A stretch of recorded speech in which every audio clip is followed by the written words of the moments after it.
right this time to places I've dreamt about lately. Yeah, I got dreams in me to move. Oh, I pray that the light comes and saves me.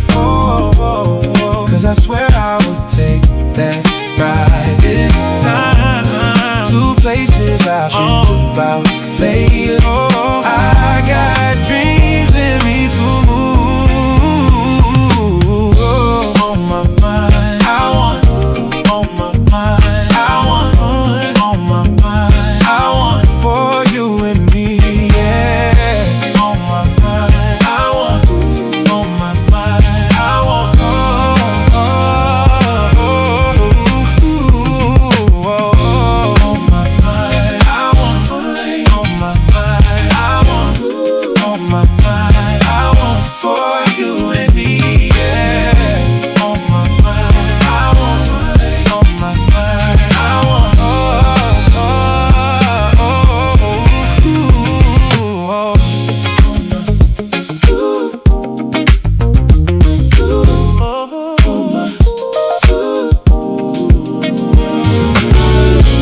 on my mind, I want. On my mind, I want.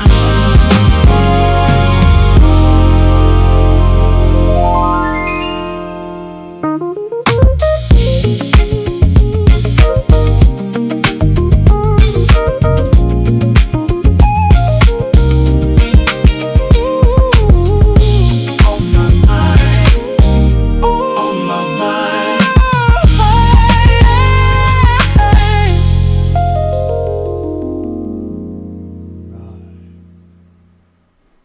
Hey, ooh. I pray that the light comes and saves me.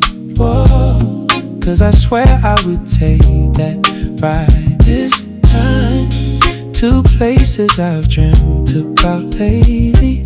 Yeah, I got dreams in me to move. Oh, I pray that the light comes and saves me. Oh, cause I swear I would take that ride this time to places I've dreamt about lately.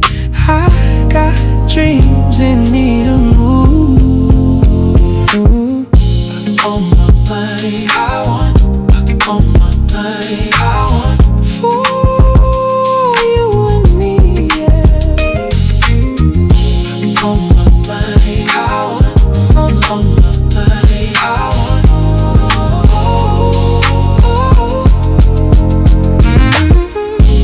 On my mind, I want. On my mind, I want for you and me, yeah. On my mind, I want. On my mind, I want.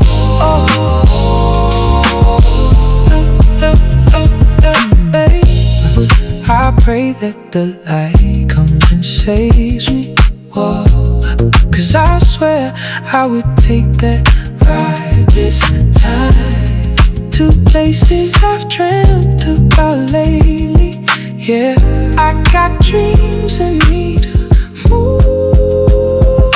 Oh, I pray that the light comes and saves me. Whoa, cause I swear I would take that ride this time to places I've dreamt about lately. I got dreams in me to move. On my mind, I want. On my mind, I want for you and me, yeah. Oh, oh. On my mind, I want. On my mind, I want. Oh, oh, oh. I pray that the light comes and saves me. Oh, cause I swear I would take that ride this time to places I've dreamt about lately. Yeah, I got dreams in me to move. Don't nobody move, don't nobody move. I pray that Don't the nobody light comes and saves me.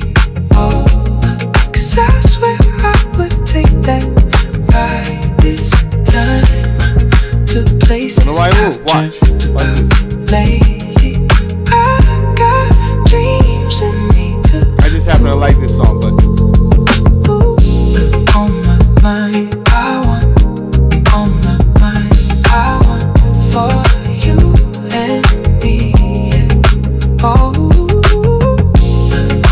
That is one of my favorite songs on the album. But I got to get to it. Right? Because they trying to play me out. Don't try to play me out. Don't try to play me out. You can't play with my yo-yo. Yo. Yo.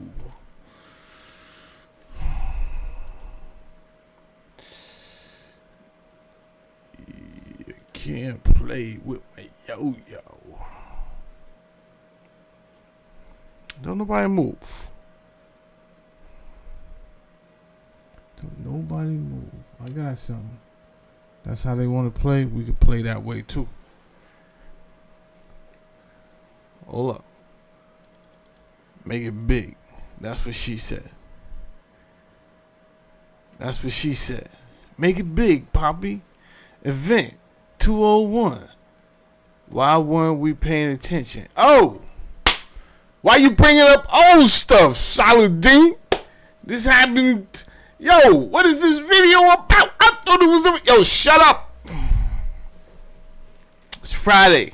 I want to jog your memory. You understand? Somebody went in the building. Corey Madison was good.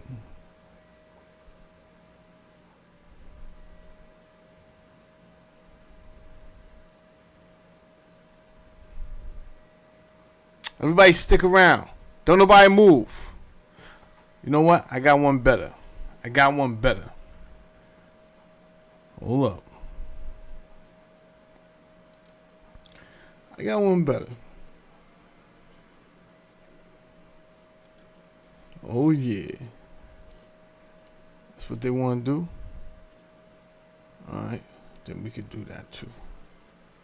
I'd like to extend a very warm welcome to our audience here in New York, as well as our larger virtual audience participating online today. The Event 201 scenario is fictional. Today's scenario is going to simulate meetings of a multi-stakeholder group called the Pandemic Emergency Board. We're at the start of what's looking like it will be a severe pandemic.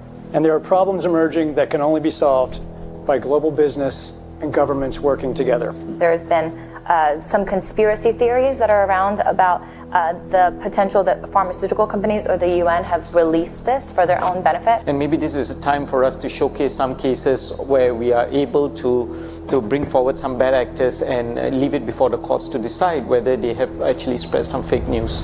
A new coronavirus. God damn. Diabolical. Crash out time. Yo, Saladin, what you doing, man? It's gonna mess up your channel. Like I had a channel. What profit a man to gain the world and lose his soul? Like I had a channel. I ain't have no channel, bro.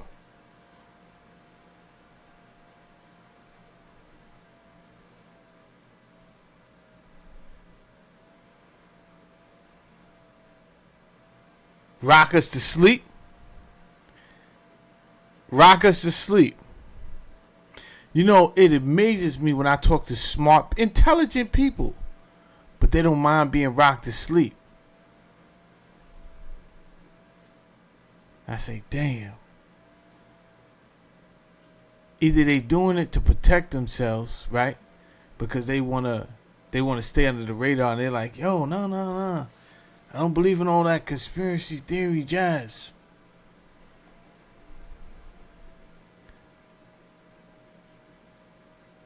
What you don't believe? Because this ain't what you said. This ain't CS or CT. Let's call it CT. This ain't CT. This was a script simulation 5 months prior to anything even happening, Jack. That's really happened.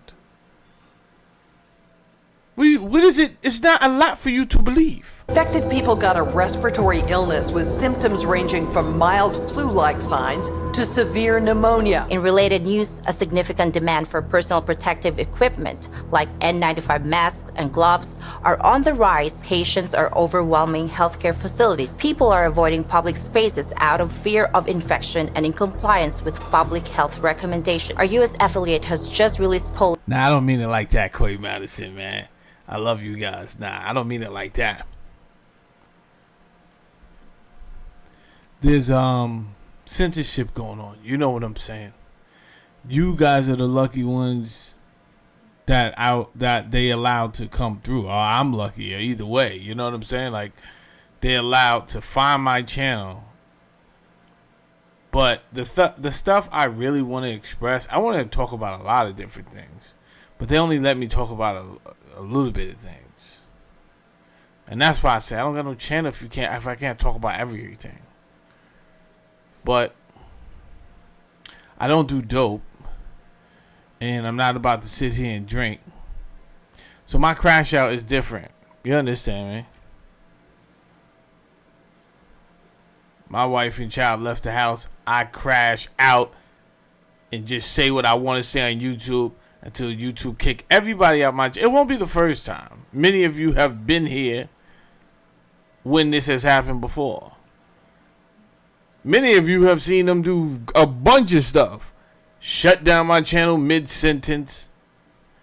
And that should worry you some. If all I'm doing is telling the truth, right? I'm not showing videos of how Sandy Hook was fake or anything like that. Or even worse than that. I'm showing stuff that actually happened, Jack.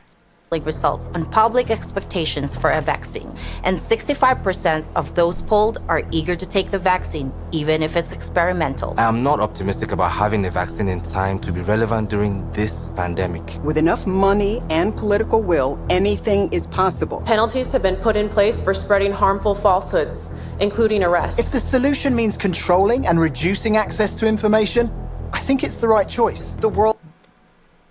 This is crazy. That people are telling me that I'm crazy and I'm a C-tier.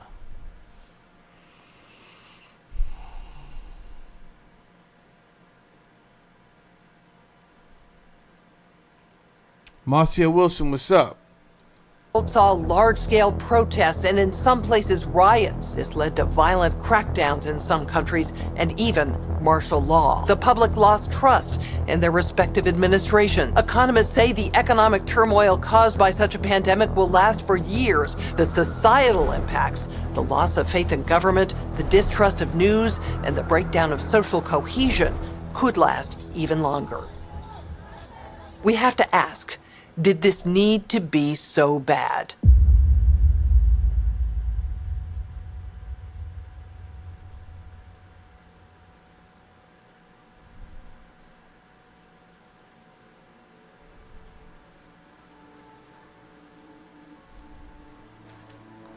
Hit the like button. I'm the Subscribe when you developer come of in. Linguistic Genomics, which was the first platform on which you could determine the intent of communication rather than the literal artifact of communication.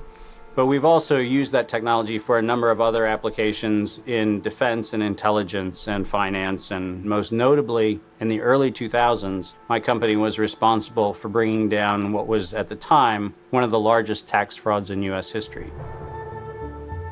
We maintained a series of inquiries into every individual, every organization, and every company that is involved in anything that either blurs the line of biological and chemical weapons or crosses that line in any of 168 countries. In 1999, there were 1 million patents digitized by IBM. And those 1 million patents were the first time human innovation had been put into an electronic digital searchable format. We took that information and we did a very simple exercise using our linguistic genomics technology, where I made the horrific assessment that approximately 1/3 of all patents filed in the United States were functional forgeries, meaning that while they had linguistic variations, they actually covered the same subject matter. In 1999, patents on coronavirus started showing up. And thus began the rabbit trail. 1999. 1999. 1999 is egregious. We're not done.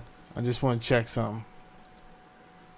Good. I just wanted to check how many people they kicked out. But we got 19 people in here. Don't worry. We're going right back to that.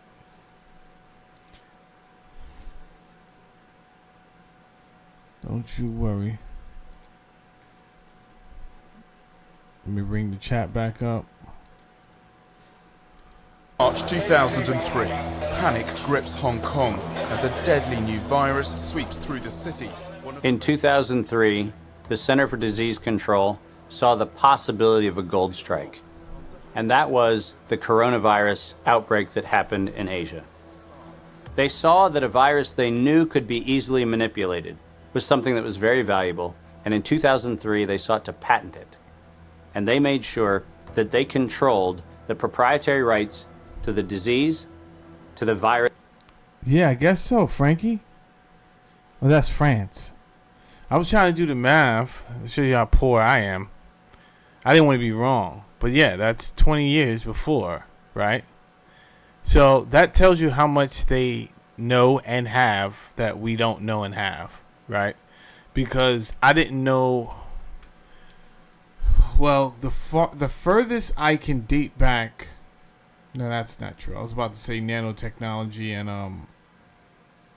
I've done a couple of shows on nanotechnology, but I can actually, some of my sources go back to like 2013 for some strange reason.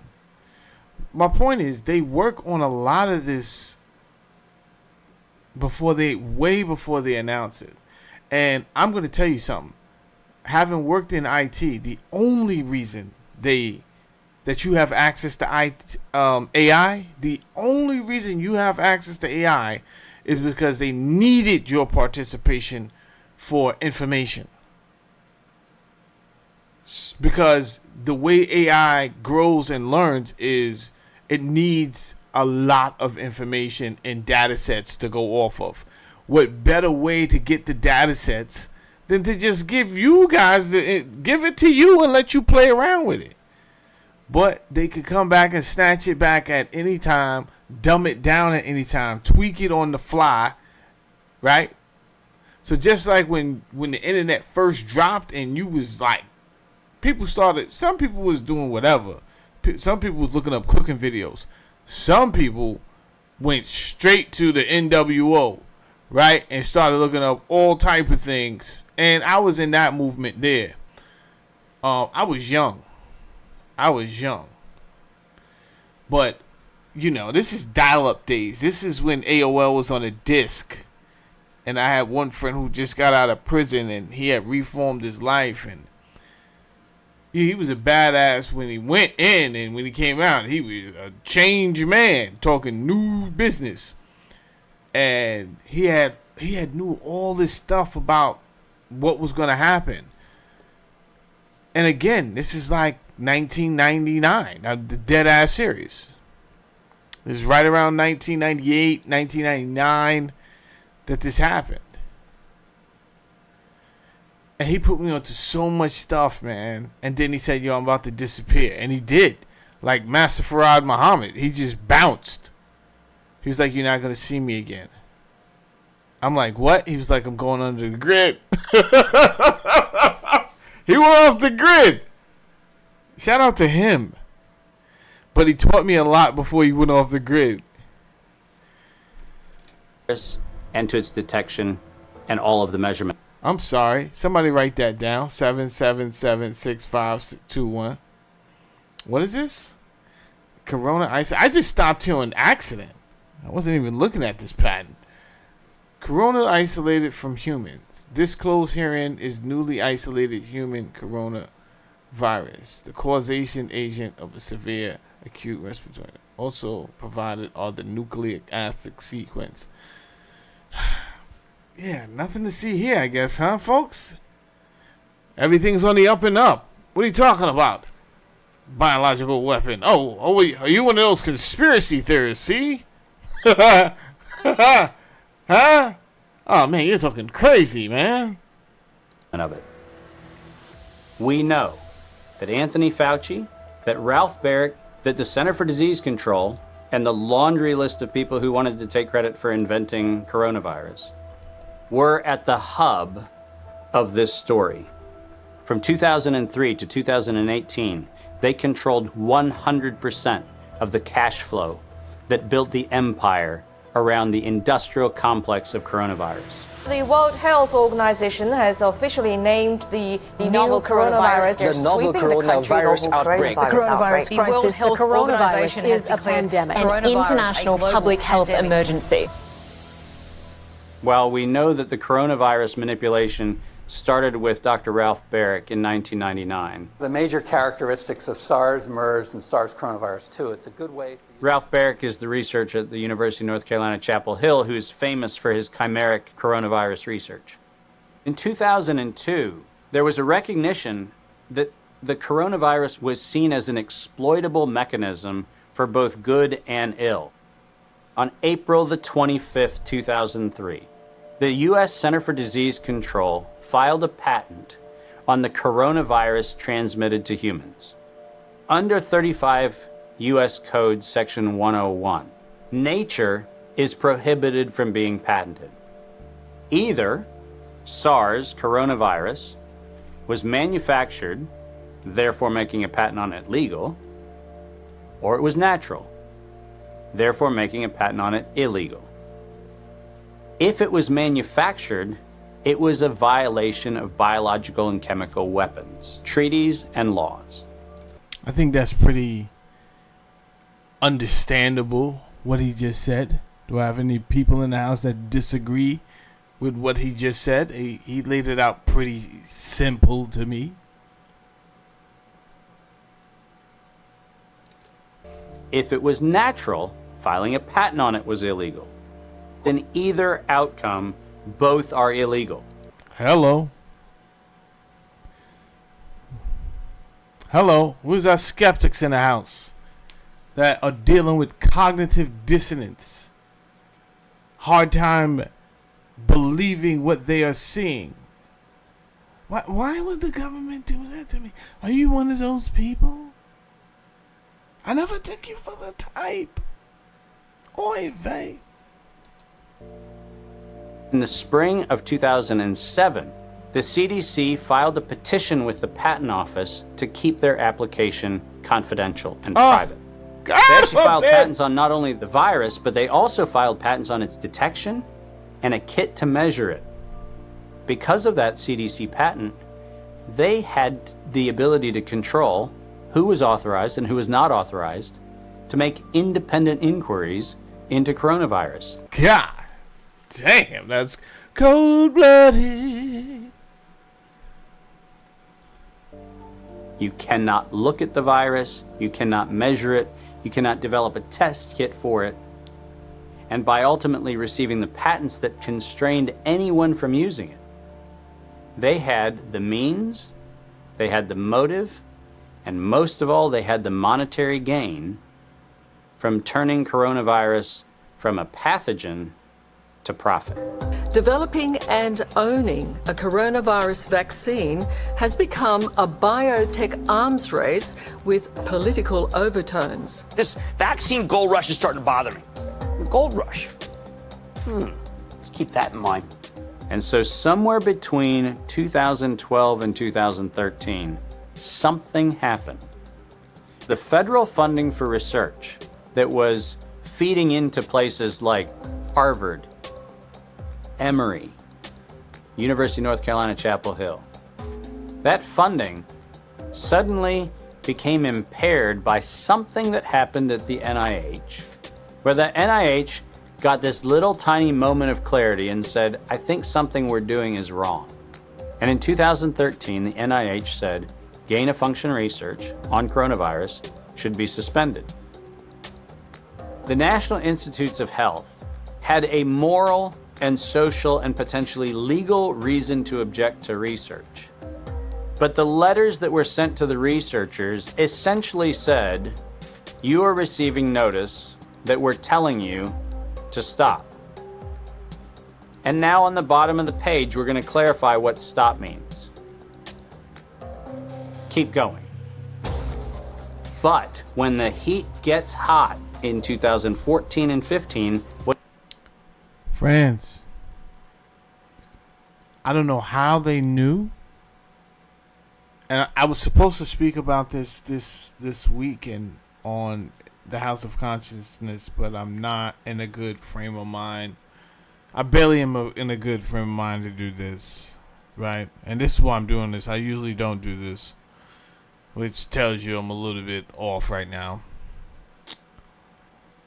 But I'm not in the rat race of getting likes and subscribers for YouTube. I'm not. I don't want to say I don't care. I just don't care about this, whatever this is, right? The rat, like, hey, you want more subscribers? No, I just want you to leave me the F alone. I want to think. You want me every day to figure out content that doesn't make sense so that people can watch me. Hey, but you got to do it, man, because they're going to love you, man. Yo, shut up, bro. I actually want to talk about why you're censoring me. Oh, you're going down a slippery slope with that, man. So somehow in the Bible, they knew. Somehow they knew. When it comes to that 666 mark of the beast, they knew. They knew. I'm going to explain to you guys later on. I'll explain to you guys, right? House of Consciousness is a little bit different. I got to prepare differently.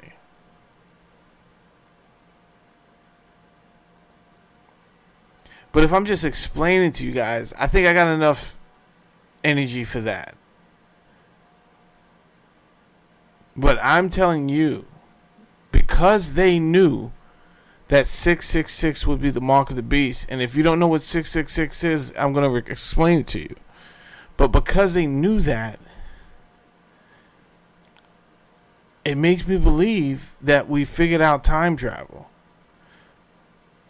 Because I don't know how they knew to write that in the Bible and that this would happen. But I swear to you, it's going down exactly... Well, I can't say exactly like they said. I don't know about the 7-headed dragon and all that other stuff. But I kind of know what the 7-headed dragon is. But we'll get into it. But I know that 666 is the number of man. I know that. What do? You offshore the research. You fund the Wuhan Institute of Virology to do the stuff that sounds like it's getting a little edgy with respect to its morality and legality. But do you do it straight way? No. You run the money through a series of cover organizations to make it look like you're funding a U.S. operation, which then subcontracts with the Wuhan Institute of Virology. The U.S. could say, China did it. China could say, the U.S. did it. And the cool thing is, both of them are almost telling the truth. I've always said to you, the only thing worse than a lie is the truth mixed with a lie. Give me the truth or give me a lie, and I'll figure you out. But once you give me a truth mixed with the lie, oh, it's so hard to figure out, right? This is why I'm struggling with proving that we didn't go to the moon. Because we did go to outer space. They went out outer space. I believe they went to lower orbit, though. But if they have 2 more missions saying, yo, we orbited the moon, now it's on me. That's a lot of work to show that they did not orbit the moon.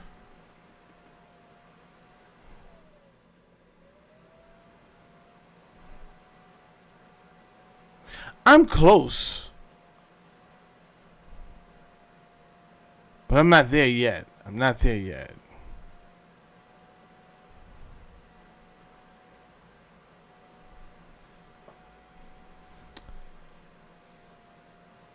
Oh, no. Oh, silly Jesus. What, does that say Jesus?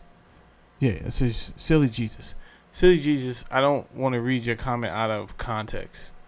But I never said God said anything. Right? I'm not saying God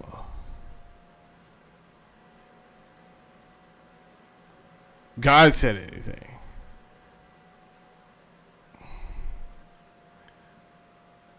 I said the Bible, right? Whoever wrote it down, these people, they could have known from, I don't know where they known from. But they wrote 666 in there. And 666 is the number of man. It is the number of man. I'll explain that later. And I'm like, damn. We don't have any idea how much is the number of man.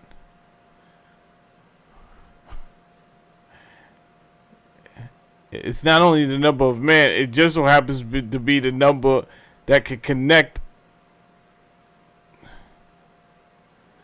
us to the technology. It's the missing piece. Let's keep watching this for a second. I'll stop talking in parables later. Where did the coronavirus come from? There is a new investigation into its origins. U.S. intelligence officials tell NBC News that they are examining whether the virus accidentally came from a Chinese lab. Chinese officials pushing back against that claim on Thursday, tweeting that it might be the U.S. Army who brought the epidemic to Wuhan.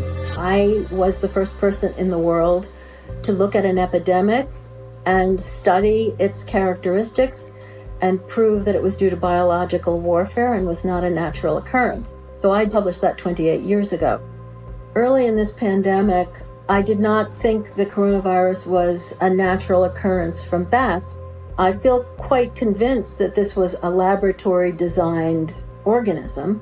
There have been hundreds and hundreds of leaks from high-containment laboratories that do research on pathogenic coronaviruses and other potentially lethal organisms. I was particularly interested in a paper that came out in Nature Medicine by 5 scientists claiming, and it was definitely a natural occurrence rather than a lab construct. But the arguments they used did not hold water. They didn't really make a lot of scientific sense. And yet all kinds of very important people started parroting what this paper said. And so that, of course, got me scratching my head saying, why are these people risking their reputation when it's obviously illogical, doesn't hold water? Somebody must have made them publish this, and somebody must have told these other people that they have to say it's a great piece of science. You were quoted as saying it was a meticulous job done professionally. It could be done by somebody very expert in molecular biology, I think. Et c'est pas naturel, c'est ce que vous voulez dire? Non, ce n'est pas naturel, c'était un travail de professionnel, un travail de biologiste moléculaire. C'est un travail très minutieux, on peut dire d'horloger, on peut dire au niveau des séquences. Mais dans quel but? Dans quel but, ça n'est pas clair. Moi, j'expose, si vous voulez, mon travail, c'est d'exposer les faits, c'est tout. See, the problem with all of this is the evidence is right in front of our face. And when confronted with evidence, we are told fact checkers are somehow transcendent. The pace of our modern world makes it nearly impossible for working people to research the events and policies that shape their lives. Yeah. How? How can you have time to care? It's just a never-ending hustle and bustle. We definitely not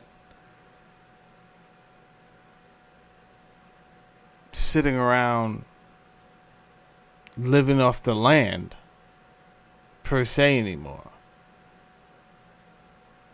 So our retention is just way shorter, man. But for me, it bothers me. This is me. This is how I've always been.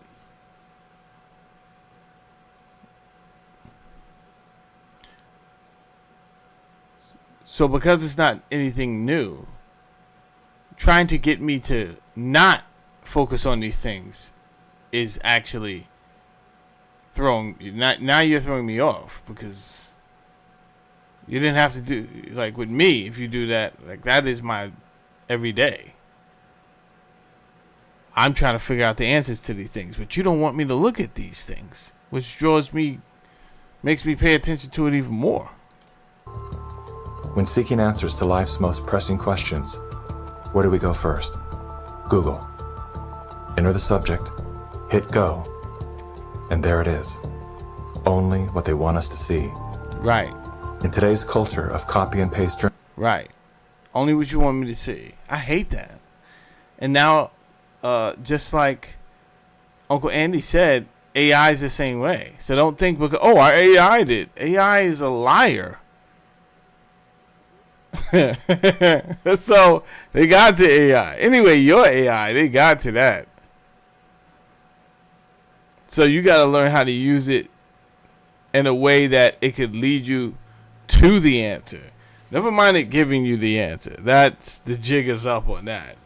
If it can lie to you, it will definitely try to lie to you first. Because of the way it's been weighted.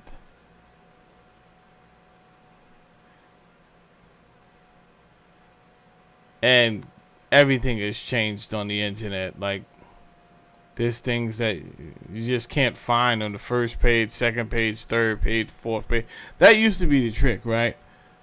You look something up, you know it's not going to be on the first page. But if you go to the fourth page, it's like they have time to buy out all the slots. Like, yeah, we know what you guys are doing. Going to the fifth page. Good luck. Got that bad boy in 238. Journalism. It's common for hundreds of unrelated outlets to feature the exact same report. This is not the result of laziness. This is by design. When we see identical headlines across seemingly unrelated platforms, the logical mind concludes, well then, it must be true. The illusion that numerous news sources have arrived at the same conclusion gives us confidence to share the chosen narrative. And just like that, we become the unwitting pushers of propaganda. Search engines are the holy grail for those seeking to control the narrative. Google is already more powerful in terms of its control over people's lives than almost every government on the planet. Santiago. As the most influential search engine in the world, through its ubiquitous reach, Google has more power to influence U.S. elections than any foreign nation. You testified before this committee. You said in subsequent elections, Google and Facebook and Twitter and big text manipulation could manipulate as many as 15 million votes in a subsequent election? And the methods that they're using are invisible, they're subliminal, they're more powerful than most any effects I've ever seen in the behavioral sciences, and I've been in the behavioral sciences for almost 40 years. The blacklists is something that Google said didn't exist, and they testified that under oath. And nothing but the truth, so help you God. I do. Now, me as an engineer, I just did a search on Google's internal search engine, and guess what I found? It had blacklisted search terms like cancer cures. Yo, this is so diabolical, right? Of course they don't want us to talk about... I don't know what they want us to talk. Do you want us to talk about aliens? Do you want us to say we don't believe in aliens or we do believe in aliens? You gotta ask now. I'm telling all the smart people in the room to ask now. Ask these people, do you want us to, should we believe in aliens now or not? Because your answer, I'm gonna play back for you. Because when the government comes out and announces, hey, yeah, aliens have been here for a while, we didn't want you to know, whatever they said, it was a matter of national security. You understand? We didn't want them to be threatened, to feel threatened. They have just as much stake to be a citizen. They have very much right to be a citizen as you do. Whatever they say, whatever propagandized speech they give,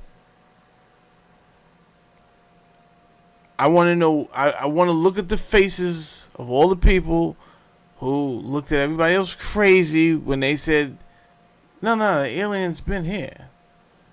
We're not the only species. And you was like, oh, you're talking that aliens. Now, to get out of all the hoopla, of course, Trump is like, yo, we're going to release the alien files. He's going to do just like he did everything else. Nothing's going to be released that isn't even matter. But at some point, I may be dead or I may not be. I'm pretty sure there's some people who thought they were going to be dead before they seen Obama as president. And then they seen him as president. I may not be dead when the aliens are announced, but they will be announced.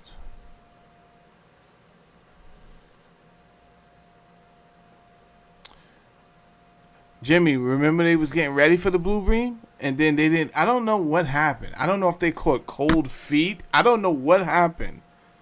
But I was like, okay, the blue beam is here. They're ready.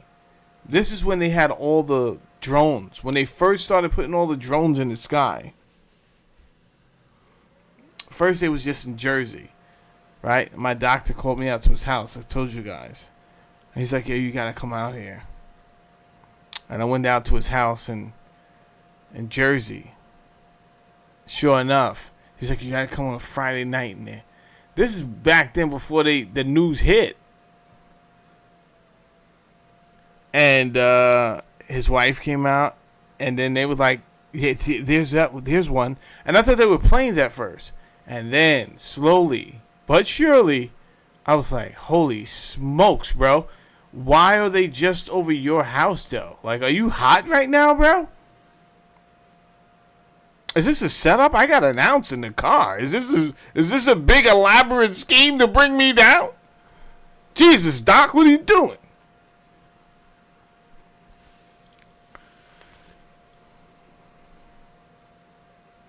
He had an infestation of drones right over his house. I was like, oh, he's hot. Take me now! Let me just bail out. But we didn't get rushed. And I was like, they're going to start Project Bluebeam. They're going to start it. And then I saw that right after that, they were everywhere. You had drones in Brooklyn. You had drones everywhere. And then they just stopped.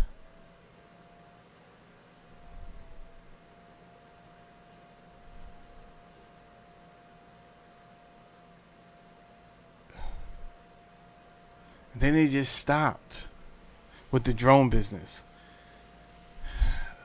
I don't know. Maybe Bluebeam is coming back. But let's get to this blacklist, right? Now, who believed? Thank God we have whistleblowers. Because if I said, yo, they blacklist certain things, they want to. It's not like you guys are going to give us the cure for cancer. So why do you blacklist it? Right?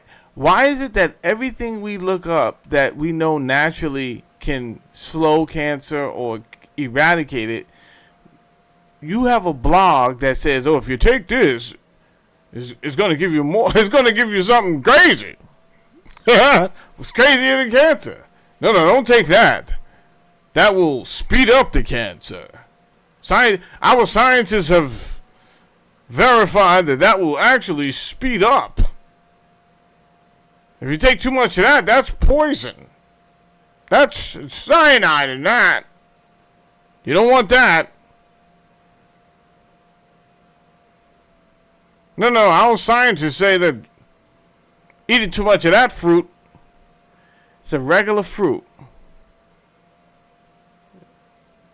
And you're saying, if I eat this fruit, I'm going to die of cyanide poisoning.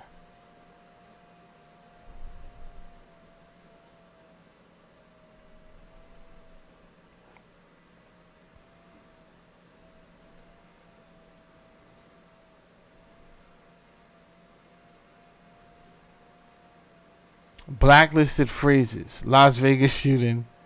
Stephen Paddock of Democrat. That's crazy. 8th Amendment of the Constitution of Ireland. This is crazy. Why is Google deciding what people can and cannot search for? What was once an efficient tool for navigating the world of information is now a network for global surveillance, data collection, and social engineering. Now let's take a look at a few of the most commonly used fact checkers, beginning with Snopes. The husband and wife duo of David and Barbara Mickelson founded Snopes.com in 1995. They have no journalism background or training whatsoever. They built their fact-checking empire by using Google as their primary verifying source. The Mickelsons divorced in 2015. Barbara sued David for embezzling money that he had allegedly spent on prostitutes, as well as a lavish honeymoon with his new wife, who worked as an escort in Las Vegas before joining the Snopes cast of characters.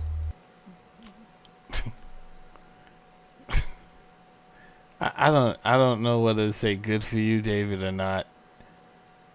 She could be trans, bro, but you don't care. I know. This is why I can't give you the good for you. Anyway, your last wife was hideous. So, either way. In 2017, David Mickelson's new business partners filed a lawsuit accusing Mickelson of multiple counts of fraud and embezzlement. Snopes proclaims to be the internet's go-to source for discerning what is true and what is total nonsense. Yet one glance at their history of fact-free checking tells another story. That's my girl right there.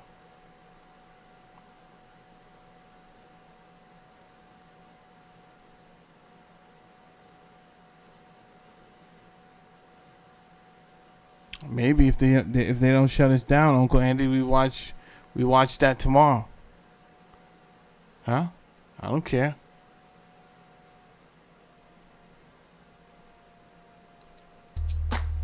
When Dr. Mikovits claimed she was arrested without a warrant and jailed without a charge, Snopes rated her statement false.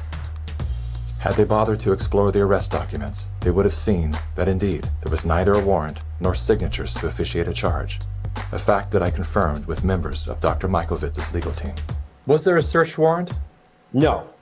And was she ever charged? No. Never charged with a crime. 100% correct. Judy has never been charged with any crime. Facebook's fact-checking arm, PolitiFact, is owned by the Poynter Institute, which has received substantial funding from big pharma allies such as Google and the Bill and Melinda Gates Foundation. Like Snopes, PolitiFact has a history of misleading the public. In late January of 2019, PolitiFact, Snopes, and FactCheck.org raced to squash the notion that coronavirus and its treatments were patented. They reviewed only 3 of the 4,452 publicly available patents, which Yandex. I'll check it out. Brave search engine. I'll check it out. I just need something different. I started using DuckDuckGo. I'm so done. So done. These people can't be trusted on Earth, man. Imagine, after a while, it can't be about money, though. So what are we doing? Because you're putting everybody in jeopardy, and I understand, hey, you may not care about everybody else, but you got to care about your own people, your family, right? When you don't care about yourself, and you're like, hey, it doesn't even matter because we're going to be so rich, but you were already rich. So you can be rich. So this can't be about money. This has to be about something else.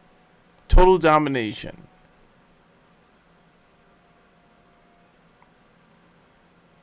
They don't care if the whole world goes up in flames while they're attempting this.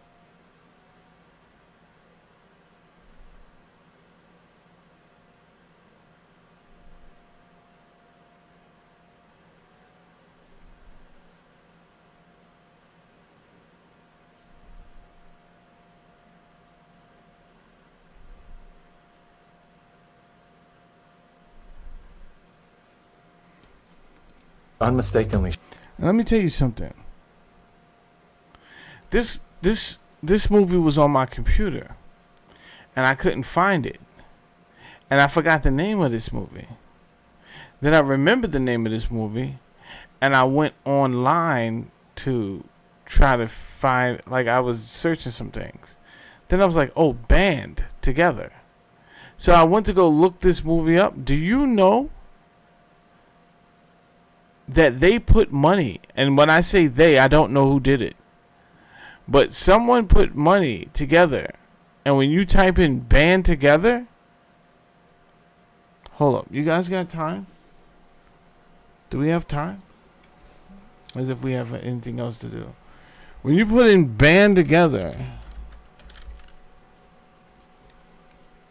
the movie, some other bullshit comes up that looks trans.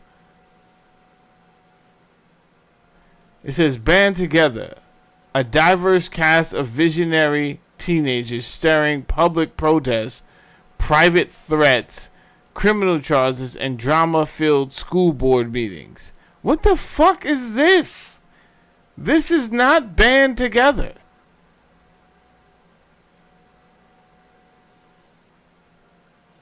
This is... I was like, what? Where is the real Band Together? So let's just put in Band Together coronavirus. See if that comes up.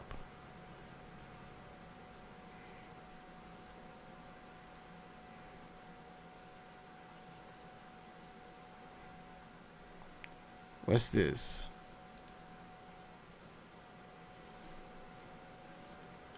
Nothing comes up, bro. This is some BS right here. But if you're fighting book bans, if you're fighting against censorship, then you are a freedom fighter. Human beings, Americans, people of all races, are not born freedom fighters. We do not choose to become freedom. It made it look like they was about to go in and talk like, oh yeah, this must be what Saladin is talking about. This is not what I'm talking about, bro. Right? This might be a good fight. I'm not sure because the Board of Education was wilding, and they started putting they started having teachers read gay porno books in classrooms. And had the kids reading it. It was very inappropriate. None of that literature should have been in schools.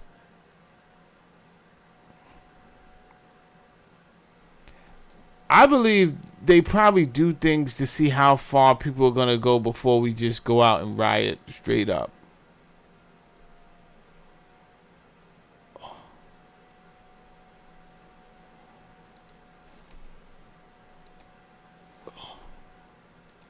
Show that SARS coronavirus detection and treatment have been widely patented by both the public and private.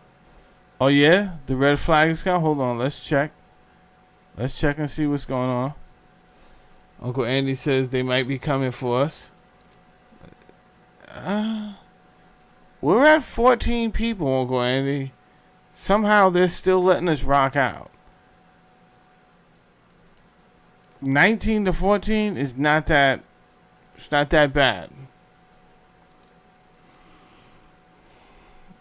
Once it hits 5, then we know the jig is up. They got us. Everybody come out. They got us. Private sectors.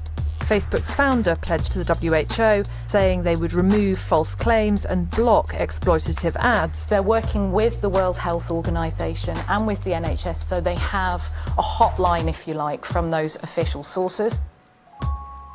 Wikipedia is the go-to destination for introductions to people, places, and things. Wikipedia is supported by the Wikimedia Foundation, a non-profit parent organization with a long history of politically tied funders. Many named, many anonymous.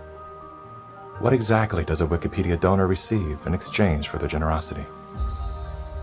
What began as an unbiased open-source platform is now weaponized to undermine the work and reputation of anyone deemed a threat to its stakeholders. And once they smear you, they lock you out for making corrections to your own bio. In summary, most independent fact-checkers are neither independent nor factual. Simply put, they are political spin machines. And so what they have done is they've decided that there's an approved narrative. If it is in line with the CDC's public pronouncements, and if it's in line with the World Health Organization public pronouncements, it is presumed to be correct. I don't have to remind many Americans that the Center for Disease Control was the one that said you should use DDT in your homes. Used right, it is absolutely harmless to humans and animals. Remember the name, DDT. It spells certain death. A scientific panel today reported that pesticides may indeed represent a grave threat. Yo, these people are wild and crazy. And this is what I be telling white people and black people. We don't have time to fight with each other. A lot of times they want us to fight with each other. And if we're not taking the bait, they just up that bitch. You understand? They will have somebody that's been on in a sleeper cell that's been on the force working. He thought he was never going to get called. He thought his number was never going to come up. Then he gets the call. We need you to do it. The call he never wanted but was prepared for. Now he got to go out here and do some violence to an innocent black person. Allegedly. If we not taking the bait. And vice versa. I don't think Chud the Builder was a fucking CIA agent. I just think he was a retarded idiot.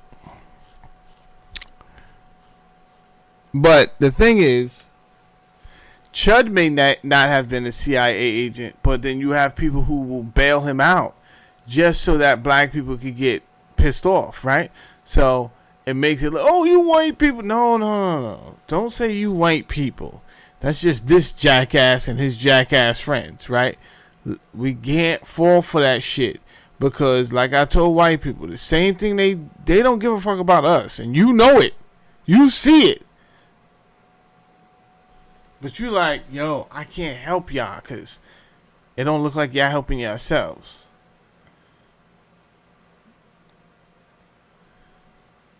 But I would like to remind you, they don't give a fuck about you either. I just want to remind you about that. I have to remind you about that. They don't care about you either. They got your kids out here eating hamburgers and inhaling fucking pesticides. It's crazy work.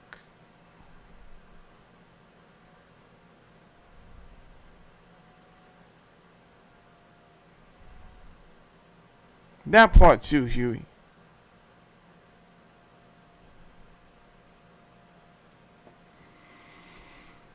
To mankind. Remember the swine flu scare of 1976? That was the year the U.S. government told us all that swine flu could turn out to be a killer, and Washington decided that every man, woman, and child in the nation should get a shot to prevent a nationwide outbreak, a pandemic. Well, 46 million of us obediently took the shot. Did anyone ever come to you and say, there's the possibility of neurological damage if you get into a mass immunization program? No. No one ever did? No.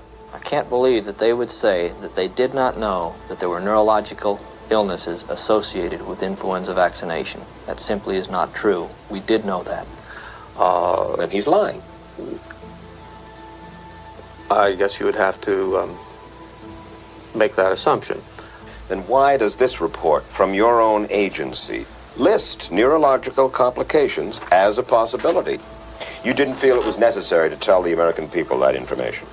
Dr. Sensor's CDC also helped create the advertising to get the public to take the shot. The vaccines are safe, so roll up your sleeve. And now Americans are claiming damages from Uncle Sam amounting to $3.5 billion. So apparently they've done this before and they keep running the same goddamn playbook because anybody that was coherent at that time is an old fucking person in 2019.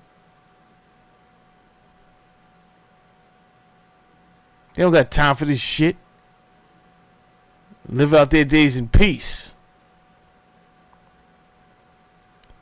1976, I wasn't even born.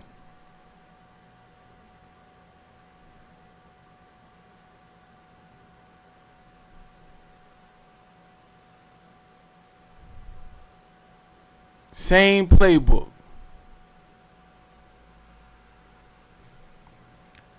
DP says Jesus Christ is the way, the truth, and the life. Jesus loves you. Jesus loves me? Me?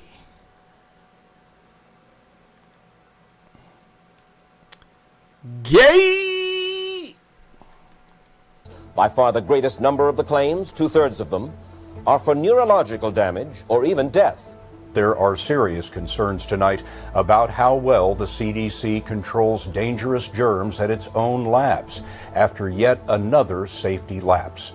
For the third time in a month, the CDC acknowledged deadly pathogens were handled incorrectly in government labs. That CDC is the CDC that allegedly is looking out for your public health. I say this all the time. You're not looking out for my health. I heard, well, I was actually talking to somebody the other day, and he hates Robert Kennedy's guts. And I'm like, what are you talking about? Have you read his book? The information, he's lying in that book. I'm like, what? The information he dropped about HQC?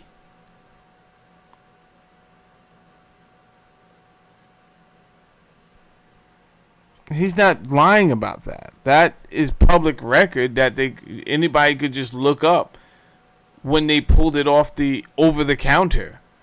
Why would it have been over-the-counter for decades, and then right before the pandemic, it's pulled so that people cannot buy it from over the counter?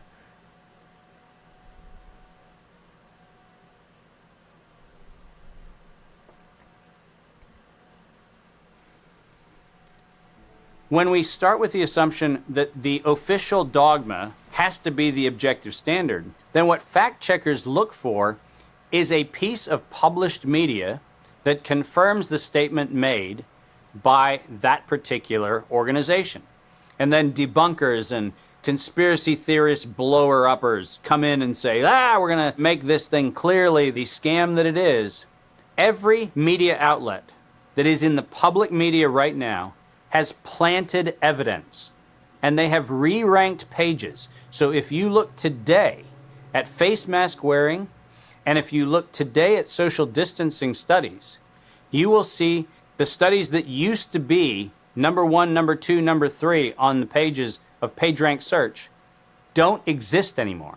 And what is there are studies that wind up having headlines that support the common narrative.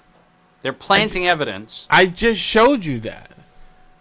It's funny that he brought that up, and I just showed you in real time. If you look up Band Together, this movie is called Band Together, but if you look it up, it's some fucking PBS bullshit about banning books. It's probably some DEI nonsense in there somewhere.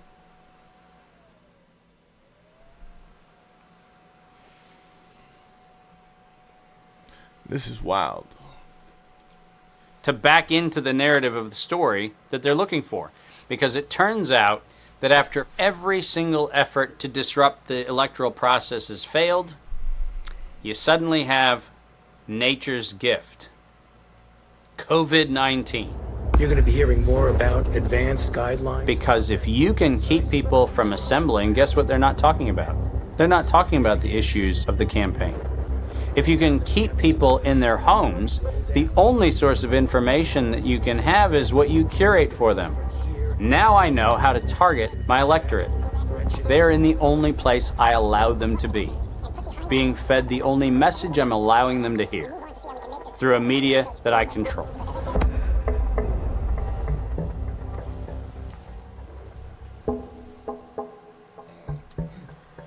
Since the invention of the printing press, there's been a battle to control disseminated information. In the early 1900s, oil tycoon John D. Rockefeller took control of every newspaper and news editor of his era. He became America's first billionaire, paving the way for the power-hungry ever since. Thus began the gold rush for the modern world's most precious resource, the narrative.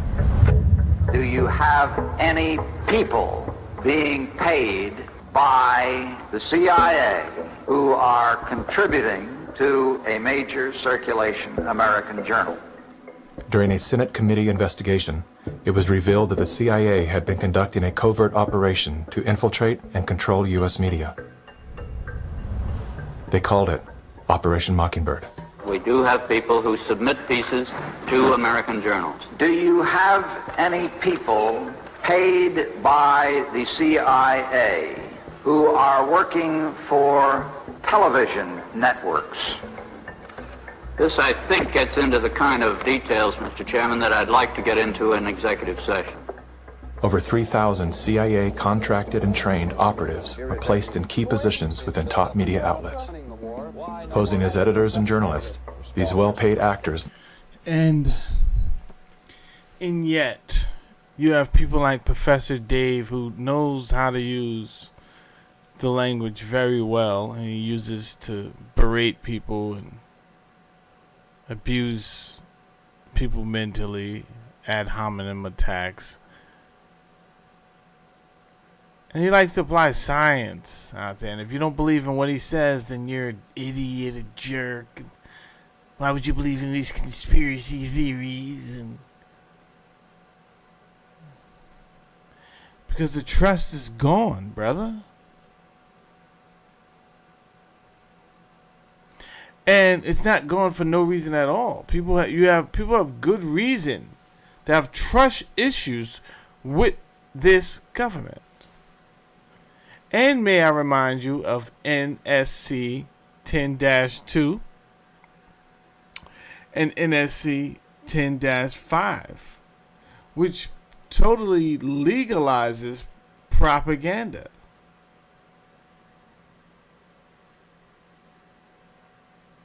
This is just death by 1,000 paper cuts.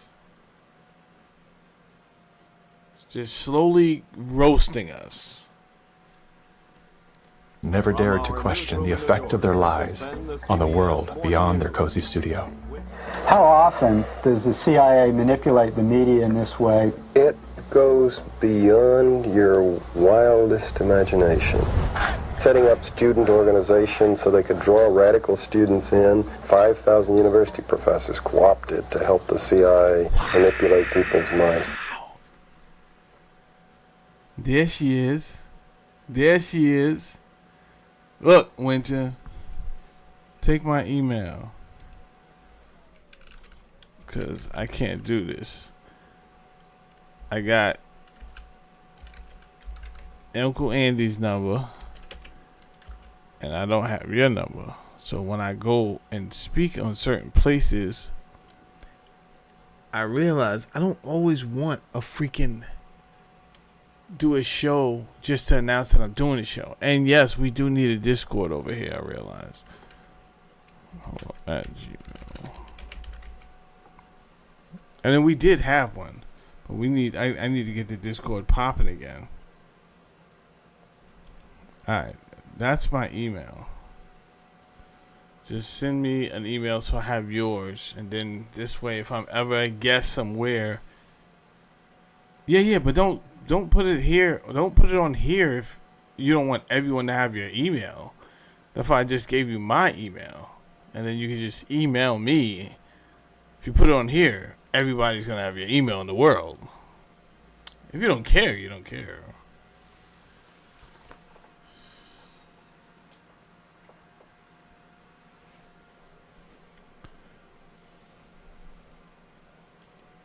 Journalists in the U.S., including big-name journalists, co-opted to function routinely to help the CIA put out stories and biases to the world. As this 1952 CIA memo... Yeah, just put it in an email me. Put everything in the email. But don't put it here because you say you don't care. You don't even know who's watching. You may get some weirdo smeardos if he can hit you up. Chill. Don't do it. Just email me. Yeah. Says the aim is controlling an individual. Yeah, you already know, Uncle Andy. Winter Hot Girls at AOL.com. You've got mail.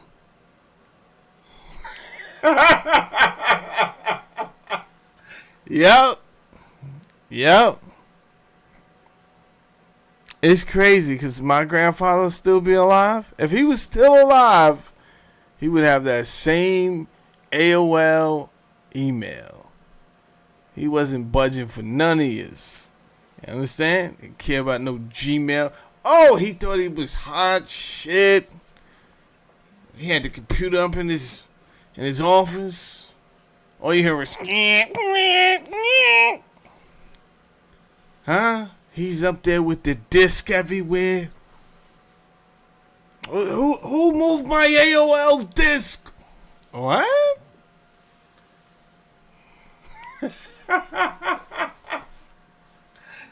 Fucking Bill Gates. And I used to sit there like, yo, how does Bill Gates have all this money to waste on bullshit CDs?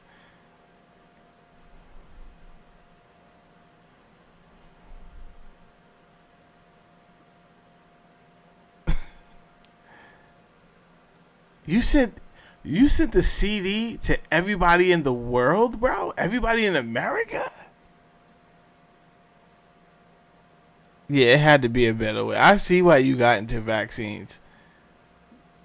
That other life was too expensive.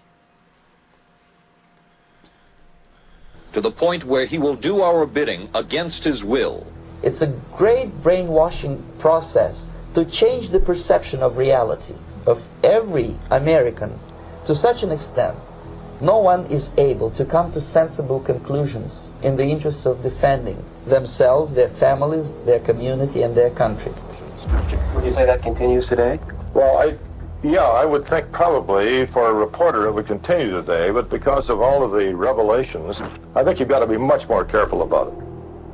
So how do we know that Operation Mockingbird still isn't in effect? Well, we don't. It was the Telecommunications Act of 1996 that opened the door for predatory corporations to monopolize the industries of print and broadcast. This bill protects consumers against monopolies.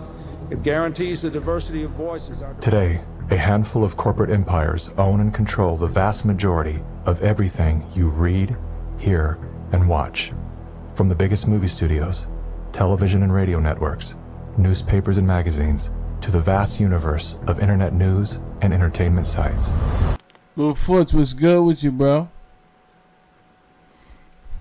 It's Friday night. You ain't out here doing your thing? I did it tonight because ain't no game on tonight. But tomorrow's a game. I got to start watching the games now. Things is heating up. For somehow the Knicks done hustled their way into the finals. So I haven't watched the Knicks since 1990 anything. Right? That is when I watched the Knicks. I don't know nothing about the Knicks, but if they say if the Knicks are winning, I want to know how. I look at the roster, I'm like, how are these guys winning? Right? I'm very shallow. When I look at your roster, I want to see pizzazz before they even play. I'm like, right? So, in the 1990s, when you looked at the Knicks, when you look at their squad, them boys had pizzazz, man. Charles Oakley was out here with perfect hair.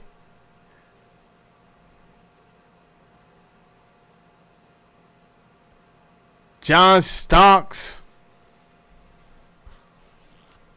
Them boys had pizzazz, man. They had a good squad. I wish Ewing did not do the goddamn finger roll.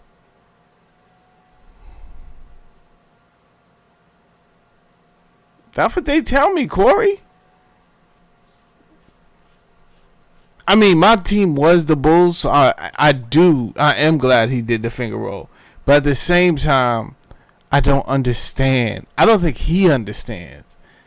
Oh, they were so pissed. As they should be. And to live your life out on this planet and every day have to remember that goddamn finger roll, that's probably the first thing on his mind as soon as he opens his eyes in the morning.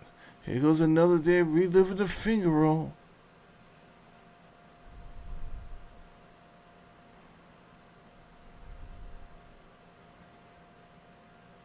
Nah, James Harden. I think I could watch James Harden clips all night. Like, between him and Draymond and LeBron, I think they all take the NBA as a joke. I don't even. LeBron is a billionaire. I don't even know any other, like, whoever heard of a billionaire playing in the NBA. So he takes the NBA as a joke. He's the biggest kid. No, all three of them, it's like, I don't know what's going on here. I caught Draymond the other night, and I don't know why you would shoot a ball like that. I don't know why you would shoot a ball like that ever. There's never a reason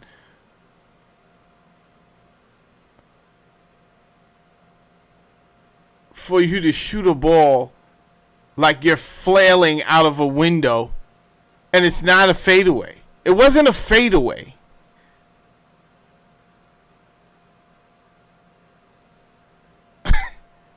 It's just...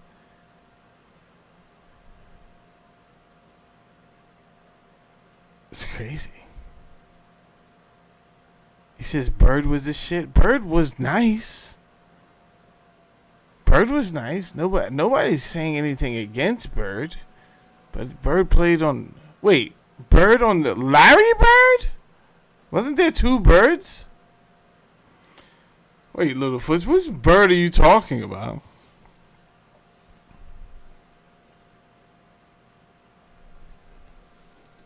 Amazon has transformed its operations in response to COVID-19 to protect employees and keep packages flowing. I worked in one of these warehouses during this time. I had to quit. It was bullshit because the companies used to be so... And I was like, I was a manager at the time. Talk about Larry. I was a manager at the time. I hated that fucking company. And they would make us stand around in these circles. And you had to put on a mask. I hated that mask. So I asked for... You could ask for the clear mask, but you had to go to your doctor first. It was so fucking stupid. If you wanted the clear mask, you had to get it passed by your doctor.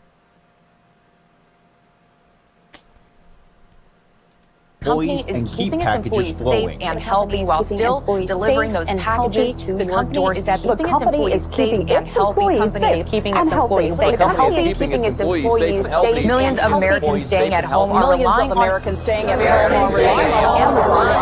Amazon. And that is how it works. It's like a house of mirrors, where you're seeing the same thing over and over and over again, except it's distorted. There's an industry that is paid to go after and target journalists, whistleblowers, and inundate our conscious... I was looking for you anyway, Roby. I'm like, where the hell did Roby go? Oh, okay. You gotta go? Alright. Well, tell the missus I said hello. And enjoy your Friday night, man. Who knows? I might get up over here soon, too. We might do this all weekend anyway.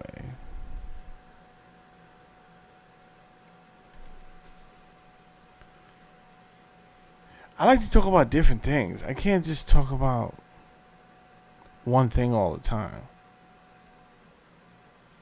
And I just said, fuck it tonight. I want to talk about what I want to talk about. Even though I know I'm going to wake up in the morning, I'm going to get an email saying, hey, blase, blase, blah. I remember they used to give me strikes all the time. But I was the happiest YouTuber. Right? And then people was like, yo, you don't know what you're doing. This is why you're not successful. And I knew what I was doing. I was having fun. And they're like, yo, if you're not in for the money, what are you doing for? I don't think I'm going to get money for this shit, bro. Because when I'm having fun, I do it because I'm having fun. And the shit I'm having fun doing, they keep giving me strikes. But when I try to do it for the money, I don't enjoy that shit.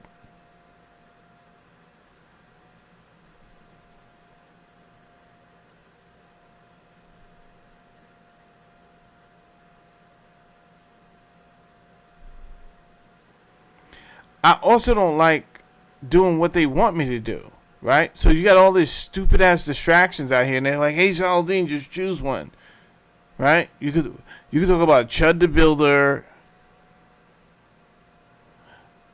You can talk about this stupid shit over here. I don't want to talk about none of that either, bro.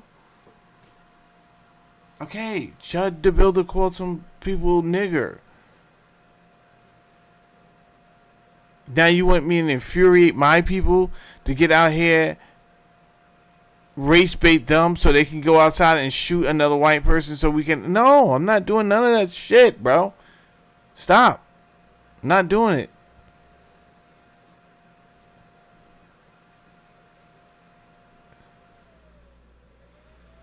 You live the life you love, and you love the life you live. You want to get out here, you want to do stupid ass pranks to get famous on the internet, and now look at you. You almost killed somebody. Now you're in jail, buddy.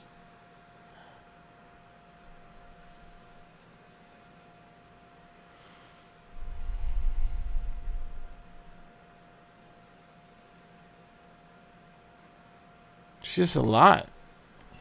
And the images we see to try to ruin, destroy, or smear the idea that they don't like or the person who's delivering it. You smear somebody with falsehoods and all the rest, and then you merchandise it. And then you write it, and they'll say, see, it's reported in the press, so they have that validation that the press reported the smear, and then it's called the wrap-up smear. Now I'm going to merchandise the press's report on the smear that we made. And it's a tactic. Welcome back, everybody. News personalities are not the only high-paid actors to serve the propaganda machine. Most late-night talk shows are owned by the same corporate overlords and thus follow the same script, only laced with a laugh.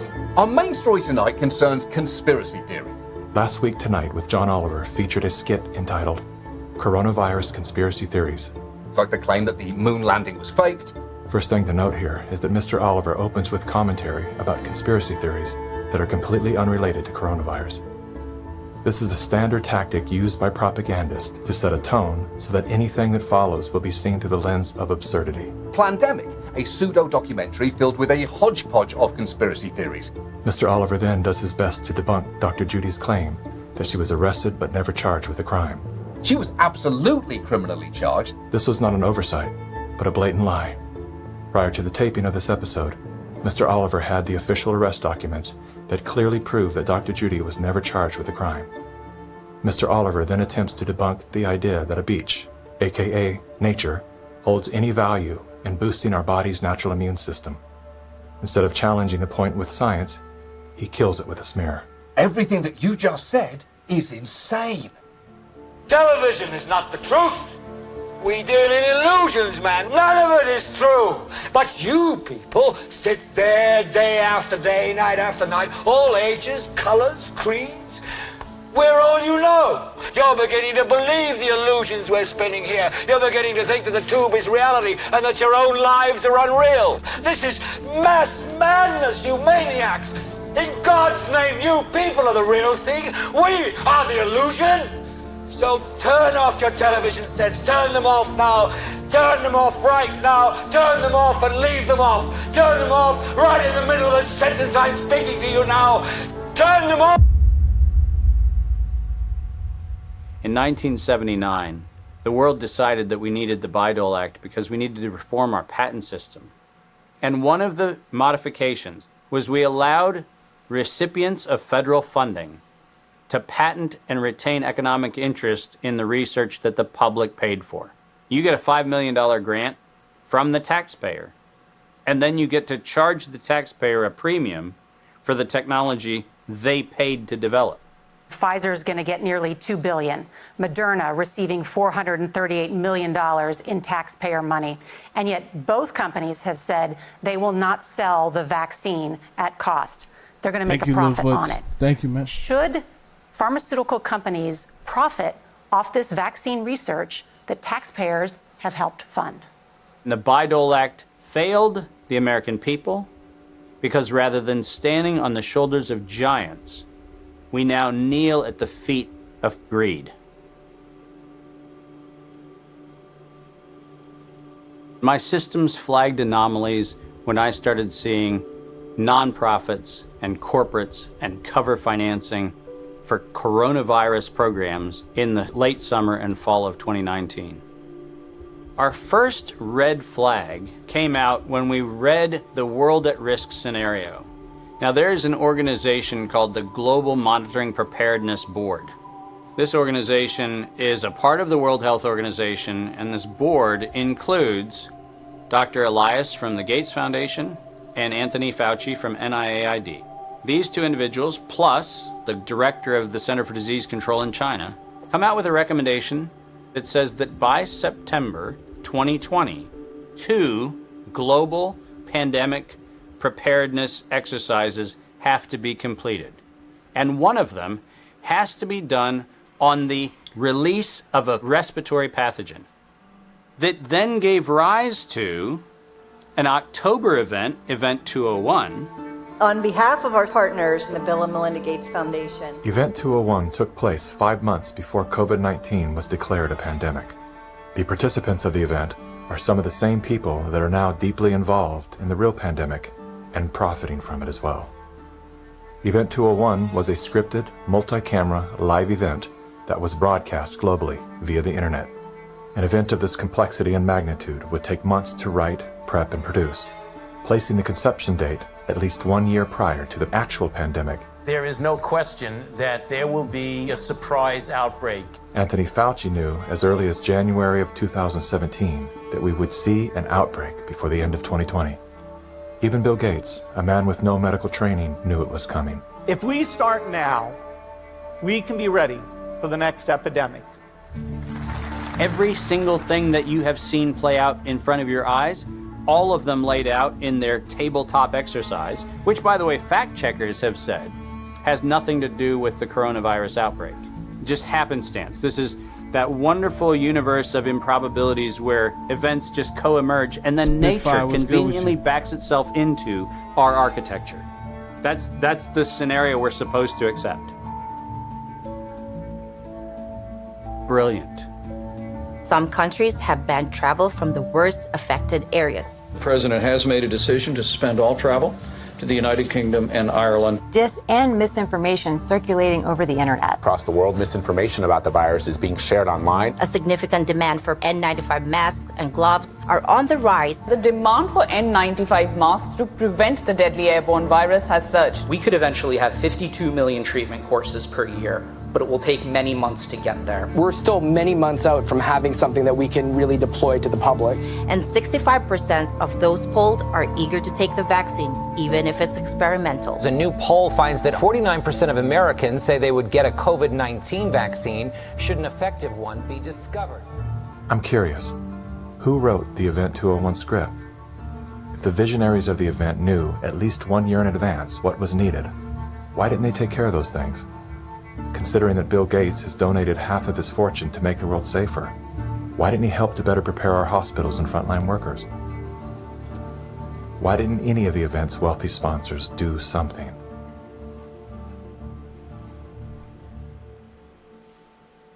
Now here we are. We didn't simulate this, we didn't practice. On behalf of our partners in the Bill and Melinda Gates Foundation. So both the health policies and economic policies, we find ourselves in uncharted territory.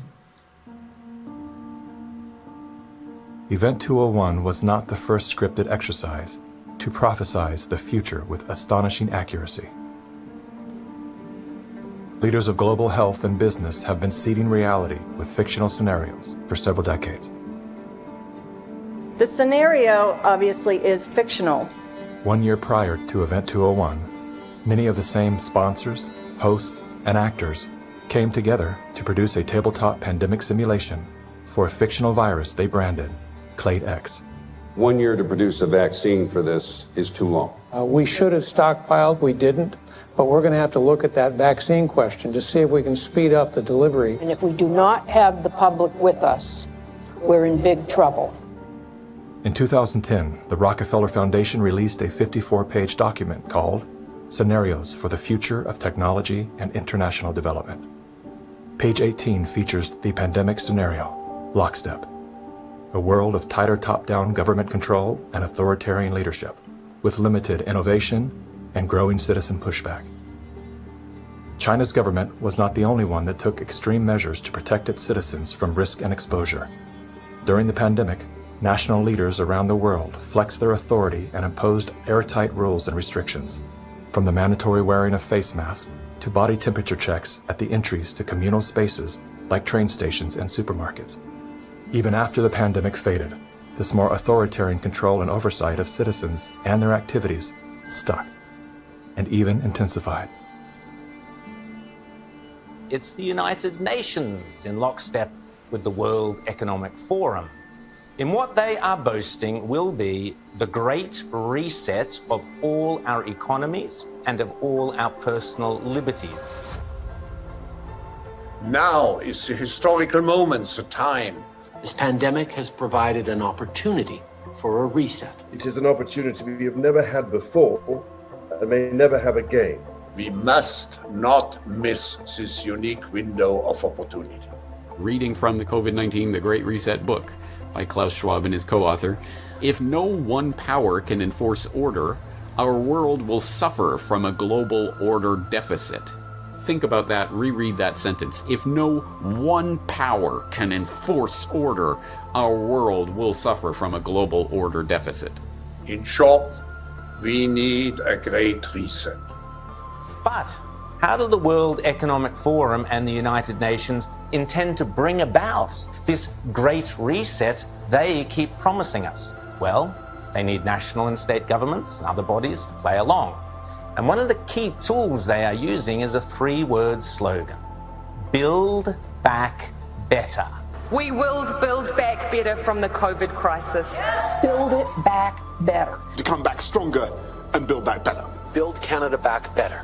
Build Back Better has bizarrely been the slogan for all sorts of different political groups around the world. Bill Clinton used it to promote the Clinton Foundation after the Haiti hurricane disaster. The recent cholera outbreak serves as a stark reminder of the urgency we face to address the strengthened reconstruction efforts in Haiti to help the people build back better. Haitian activists staged a protest outside Hillary Clinton's Manhattan office. The demonstrators claim billions of dollars were stolen through the Haiti Reconstruction Commission headed by Bill Clinton. They also say Haiti was used as a cover for foreign governments to funnel kickbacks of possibly hundreds of millions of dollars through the Clinton Foundation. Given that Clinton himself was the one who coined this term, Build Back Better, there's been very little transparency and accountability despite all these buzzwords, sustainable development, community consultation. Any disaster can be the perfect excuse to build back better by using the money that should be going to disaster relief to instead subsidize the UN agenda at the same time as making renewables investors very rich. So behind the great Haiti disaster story, that is used to cover up what Big Pharma, Big Oil, Big Bank is actually doing. The absolute first thing we have to keep in mind with the Great Reset is that this has absolutely nothing to do with any sort of virus or disease or anything of the sort. This is a coordinated agenda that has been years in the making. This isn't meant to end. The so-called Great Reset, which is deliberately designed to strip away your liberties and your rights using the tools of oppression and the opportunity provided by the COVID pandemic. Here we are now with an economy in crisis, but with an incredible opportunity, not just to build back to where we were before, but better. It designed your cute and adorable pal Grover with a message for listeners of the Great Reset. I know a thing or two about resetting. I reset my alarm clock every morning. But you are talking about resetting the entire world.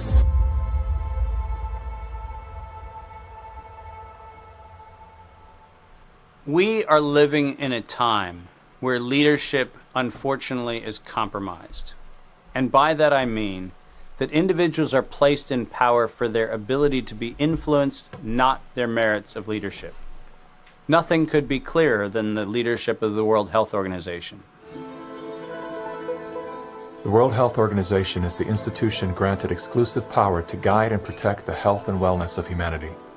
The WHO is sustained by private donations, the bulk of which are made by pharmaceutical and biotech corporations who have a vested financial interest in the organization's support. In 2017, The Associated Press reported that the WHO routinely spends about $200 million a year on travel expenses, more than what it spends to fight some of the biggest problems in public health, including AIDS, tuberculosis, and malaria combined. The WHO's repeated issuing of inaccurate and bad advice is not merely the result of incompetence, but rather the direct result of the Communist Party of China deliberately buying out WHO's leadership.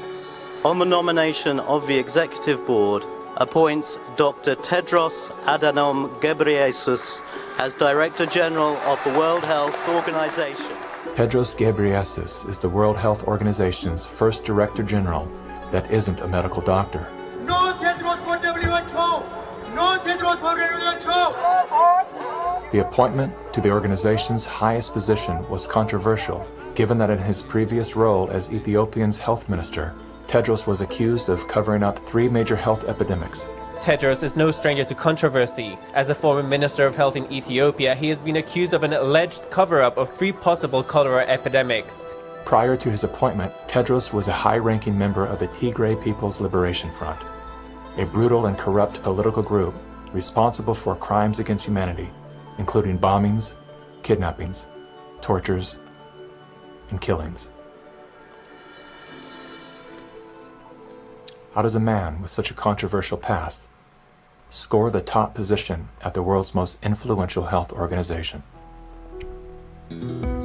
I have known Bill and Melinda for many, many years now. While serving as Ethiopia's health minister, Tedros became intimately intertwined with both the Gates Foundation and the Clinton Foundation. The health minister of Ethiopia, one of the ablest public servants I ever worked with. With the backing of the 2 most powerful foundations on earth and the full support of the Communist Party of China, Tedros was a shoo-in. We will have many body bags in front of us if we don't behave. If we don't behave? What does that even mean? We will have many body bags in front of us if we don't behave?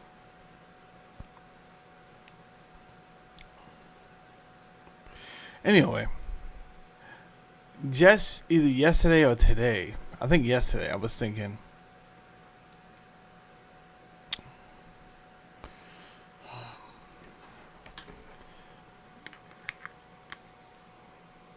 China is in on this.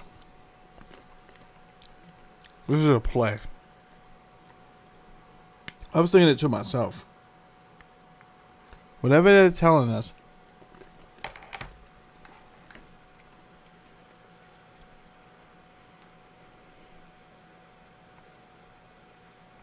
they're all in cahoots to dog walk us to where they want us to go, which is clearly one world government, clearly. But they're going to take the long way to get there, the elaborate, drawn out way.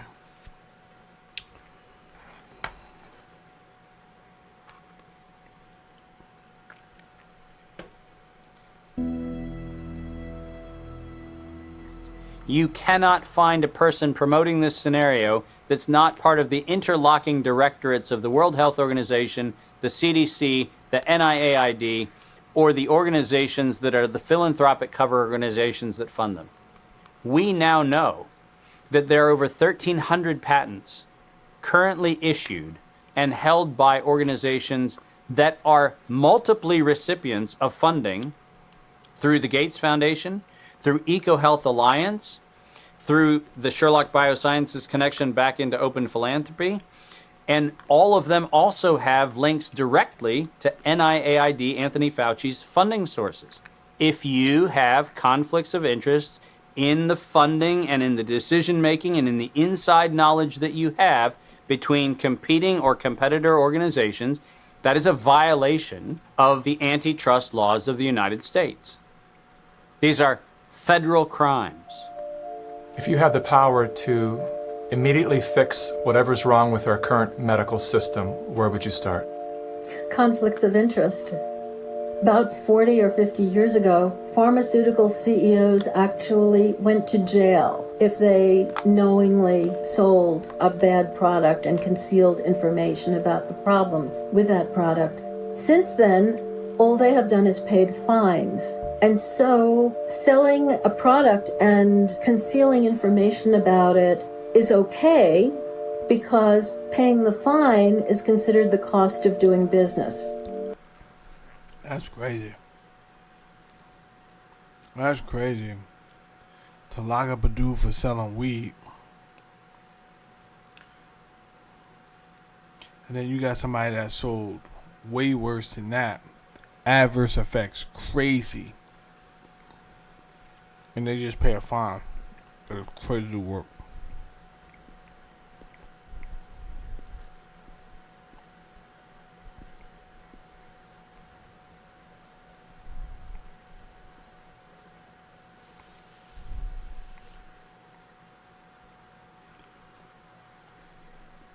How did the pharmaceutical industry come to capture the rest of the medical industry? And it's because they had so much money to bribe the NIH, the CDC, the FDA, the professional associations, the journals, the medical schools, and everyone else. Around the same time that John D. Rockefeller seized U.S. media, he also hijacked U.S. medicine. When it was discovered that drugs could be produced from petroleum, America's top oil mogul ordered his army of propagandists to invert reality accordingly. Medicines used for thousands of years were suddenly classified as alternative, while the new, petroleum-based, highly addictive, and patentable drugs were declared the gold standard. After buying the German pharmaceutical company that manufactured chemicals of war for Adolf Hitler, Rockefeller leveraged his political influence by pressing Congress to declare natural healing modalities. This is one of the most craziest things when people keep telling me trust the science. And yeah, you know why? Because science is a fucking truth mixed with a lie. Much of it is true, but you're not talking about the small possibility and percentage and probability, the 3 P's, that leaves room for inaccuracy and the unknown. So you can't run around dogmatic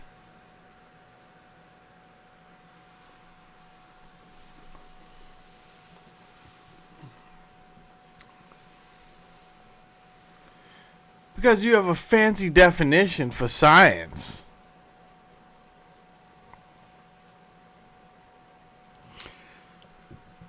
That sounds like it covered all the answers, but purposely leaves room not to sound like it covered all the answers because, hey, we always said we're just a system, an evidence-based system for understanding physical matter and natural, using experimentation, observation, and theories for testing natural phenomena. It sounds cute, and what I find is there's a lot of people who are just as dogmatic as religious people, if not more.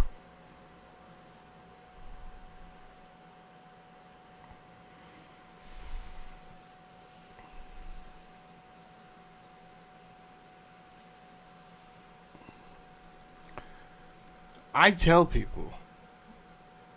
I just told people the other day on the House of Consciousness, yo, it was Rockefeller and Carnegie that designed the framework for our education system. They didn't want to hear that shit. Medical Education in the United States and Canada, a report to the Carnegie Foundation for the Advancement of Teaching by Abraham Flexner. I've told you guys this. If you watch my show, you know this already. Unscientific quackery. Rockefeller then took control of the American Medical Association and began offering massive grants to top medical schools under the mandate that only his approved curriculum be taught. Any mention of the healing powers of herbs, plants, and diet was erased from most medical textbooks. Doctors and professors who objected to Rockefeller's plan were crucified by the media, removed from the AMA, and stripped of their license to teach and practice medicine. Those who dared to speak out were arrested and jailed. When evidence began to emerge that petroleum-based medicines were causing cancer, Mr. Rockefeller founded the American Cancer Society, through which he suppressed that information. John D. Rockefeller is duly credited as the founder of the pharmaceutical industry, and the reason that medical error is currently the third leading cause of death in America. This is not an indictment against doctors. More than anyone, they are... He said, what is this documentary? The documentary they won't let you get. That should be number one on how crazy this is. If you look up this documentary right now, it's called Band Together. You can't even find it. He said, where can I find it? I just did an experimentation on live. You might be able to find it. Let's do it again. You might be able to find it on Amazon. I doubt it. Let's see if we can find it. It's called Band Together. Look, Band Together, where to watch. But they're not going to let you watch it, bro. It's going to be some random... Hold on. Let me see if it'll put it on here. Yep, that's not it.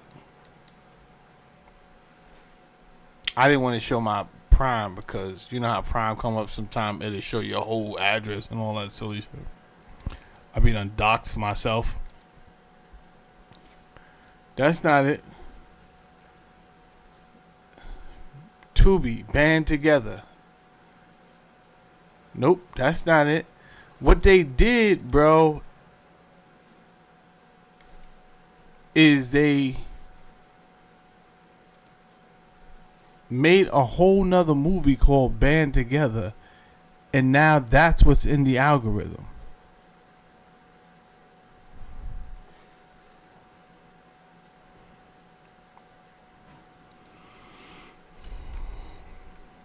So nobody can't get the movie. I got the movie.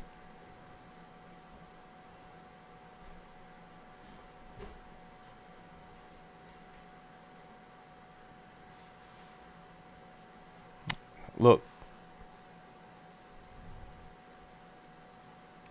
I give you the movie right now for the next. What you got to do?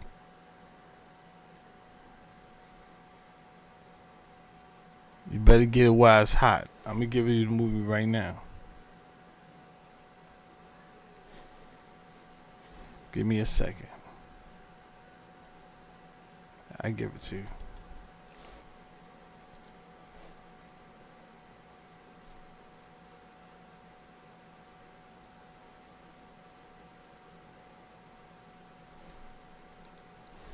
Alright, you ready?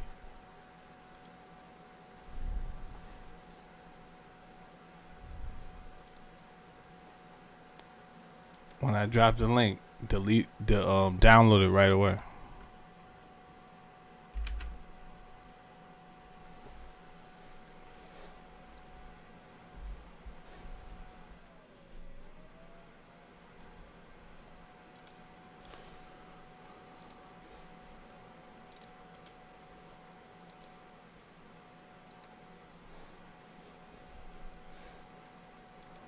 Sorry, I thought I had it copied already.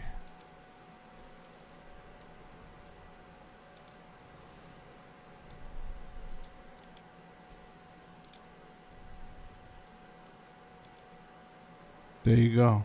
Download it. Download it.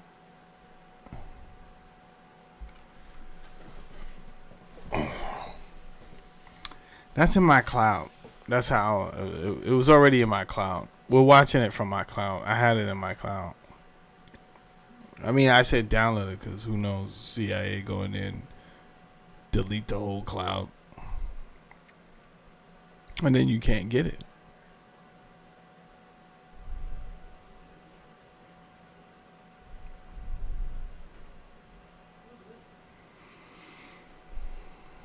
Under the stranglehold of the single largest lobbying power in Washington. Yeah, Spitfire, you can't get it. You can't get it. They came out with another movie called Band Together and made the people think that that is the movie that this is about, right? So those people are protesting in the streets about banned books. It's about some stupid shit. This is the real Band Together right here that you're watching. Every year, the pharmaceutical industry spends at least twice the amount as big oil to influence laws, policies, and public perception. Thanks to Mr. Rockefeller, the architect of American monopolies, no industry has more power over our lives than Big Pharma. Part of the problem, and this, by the way, goes back to the 1980s with Microsoft, is Bill Gates found out that it was very difficult to manufacture a way to navigate through the patent universe, saying that it's Microsoft holding the patents. And he became the architect of a very cunning program of putting patents in holding companies that didn't have anything to do with the name of the organization. According to legend, young Bill Gates built his computer empire out of his garage. Reality tells another story, that Bill Gates was born into wealth and privilege. Both his grandfather and great-grandfather were banking moguls. His father, William Gates Sr., was a prominent Seattle-based lawyer and political lobbyist. Through his father, Bill Gates learned the ins and outs of law and politics and how to manipulate those governing forces. I'm Bill Gates, chairman of Microsoft. Bill Gates dropped out of college to start Microsoft. He is credited with inventing the operating system that became Windows. However, he played no part in the invention of Windows. The fact is, he bought an existing operating system from Seattle Computer Products, had it modified, then licensed it to IBM. Hold on. Let me see something. It cut off the link, by the way.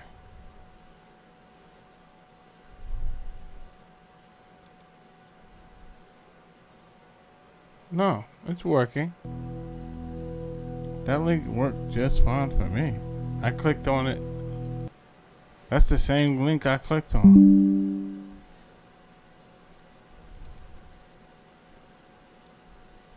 Yeah, I don't know what to say.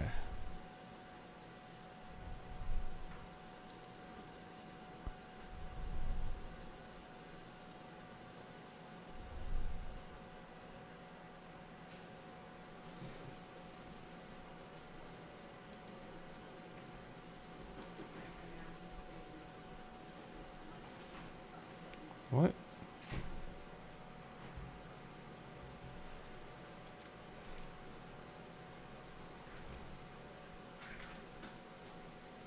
Holding the patents. And he became the architect of a very cunning program of putting patents in holding companies that didn't have anything to do with the name of the organization. Got it. According to legend, young Bill Gates built his computer empire out of his garage. Reality tells another story, that Bill Gates was born into wealth and privilege.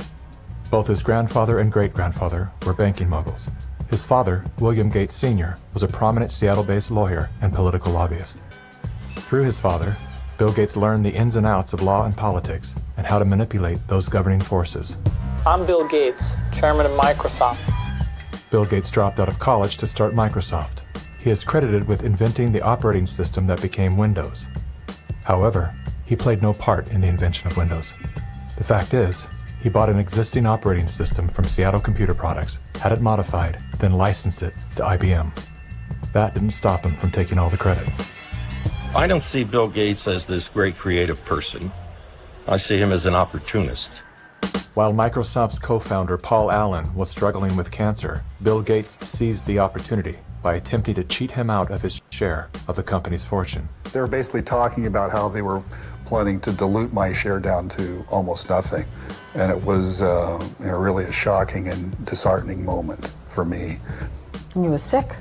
Well, I think I was still probably in the middle of radiation therapy.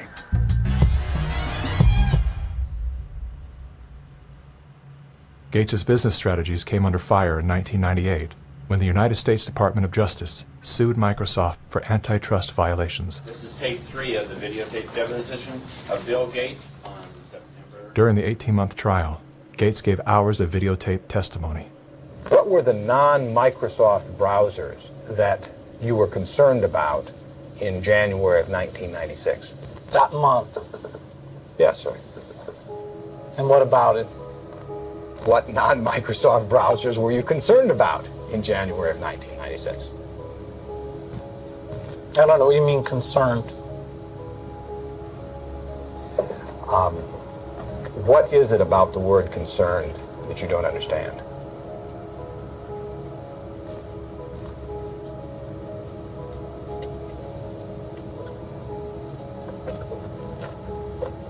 I'm not sure what you mean by it. The Justice Department has charged Microsoft with engaging in anti-competitive and exclusionary practices designed to maintain its monopoly in personal computer operating systems.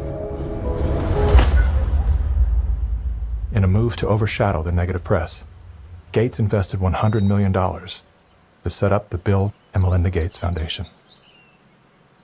Overnight, Bill Gates transformed his public image from ruthless tech monopolizer to the world's most generous philanthropist. I'm pleased to announce that we're pledging an additional $1 billion We had the chance to witness Bill Gates 2.0, the man you don't know. The rebranding campaign paid off. His net worth swiftly doubled, earning Bill Gates the title of richest man in the world. You've invested $10 billion in vaccinations over the last 2 decades, and you figured out the return on investment for that. And it kind of stunned me. Can you walk us through the math? In a Wall Street essay, Bill Gates declared vaccines the best investment I've ever made. There's been over a 20-to-1 return. So if you just look at the economic benefits, that's a pretty strong number compared to anything else. The Gates Foundation expanded rapidly into a massive, vertically integrated, multinational corporation, controlling every step in a supply chain that reaches from its Seattle-based boardrooms to the villages of Africa and Asia. Is the world's largest private philanthropy causing harm? The Bill and Melinda Gates Foundation has made millions of dollars each year from companies blamed for many of the same social and health problems the foundation seeks to address. The Gates Foundation has investments in 69 of the worst polluting companies in the U.S. and Canada. Other companies in the foundation's portfolio have been accused of transgressions, including forcing thousands of people to lose their homes, supporting child labor, defrauding and neglecting patients in need of medical care. The Gates Foundation has not provided details of William H. Gates III and Melinda French Gates. As a top donor to both the WHO and the CDC, no one man has more power than Bill Gates to influence and control the health and medical freedom of all people. Normalcy only returns when we've largely vaccinated the entire global population. This will be the new normal until a vaccine is developed. Until we find a vaccine, going back to normal means putting lives at risk. We need to produce it and to deploy it in every single corner of the world. Full vaccination of our children and pregnant women. Development of new vaccines, therapeutics and diagnostics. Before effective vaccines and therapeutics are developed.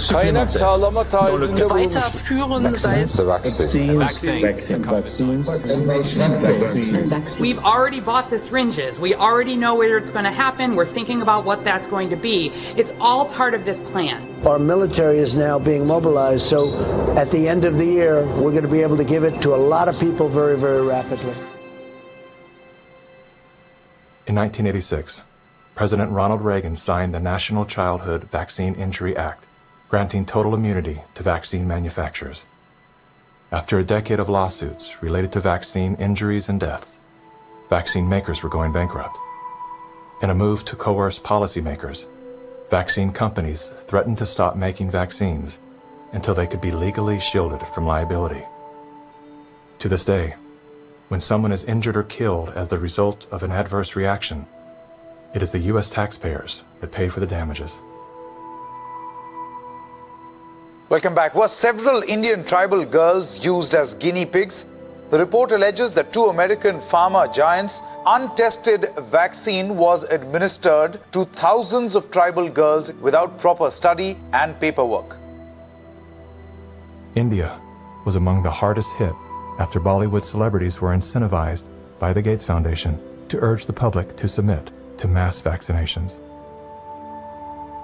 In 2009, tribal children were administered the HPV vaccine. Over 24,000 girls were told they were being given wellness shots, in many cases without the informed consent of a parent or a guardian.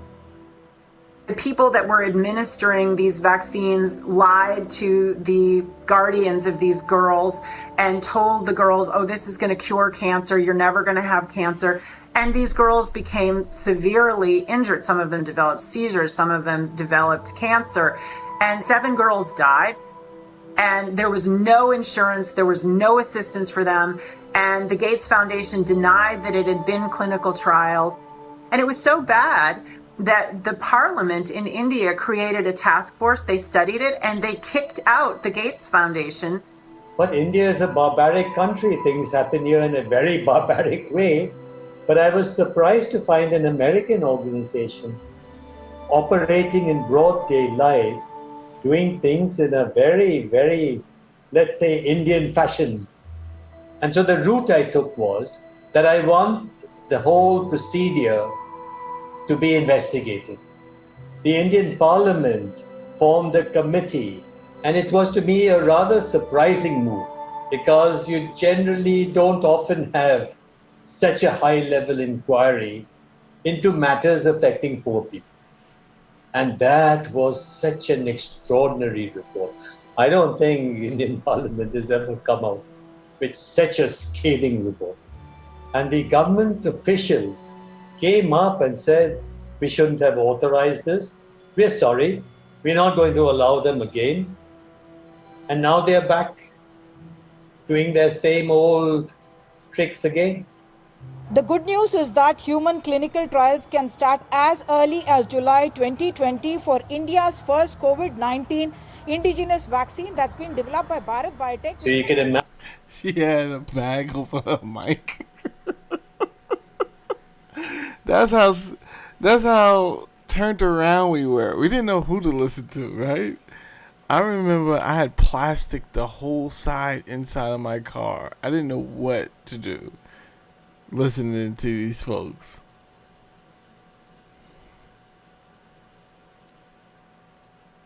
Crazy.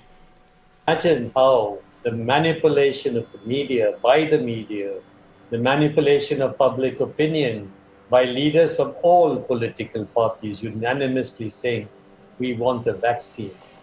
And the worst thing is they are taken as philanthropists, whereas what this actually is the acquisition of political and financial power. And I think the second most populous country with 1.3 billion people is going to be a good base for pharmaceutical companies to make a killing and also kill a lot of people in the process.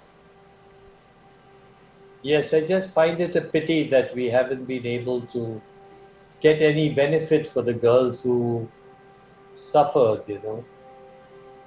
It's so terrifying as to what they're actually doing with the world. We're taking things that are, genetically modified organisms, and we're injecting them in little kids' arms. We just shoot them right into the vein. A 2018 scientific study released in the International Journal of Environmental Research and Public Health concluded that over 490,000 children in India developed paralysis as a result of the Gates-supported oral polio vaccine that was administered between the years of 2000 and 2017. Using all the usual sleight of hand, US-based media and fact-checkers rushed to bury the story. But thanks to the meticulous work of a team of Indian researchers and doctors, the inconvenient truth lives on the NIH.gov website. It's my honor to introduce Bill and Melinda Gates. Without any medical training, Bill and Melinda Gates founded the Global Alliance for Vaccines and Immunization, through which they fulfill their agenda to vaccinate the world. The foundation has been sued by the governments of some of the poorest and most vulnerable nations for causing serious harm through experimental vaccine programs. If you just look at healthcare workers around the world, they deserve to get the vaccine first. You know, here in the United States, really, it's going to be Black people who really should get it first, and many indigenous people. Jesus Christ. Cold-blooded.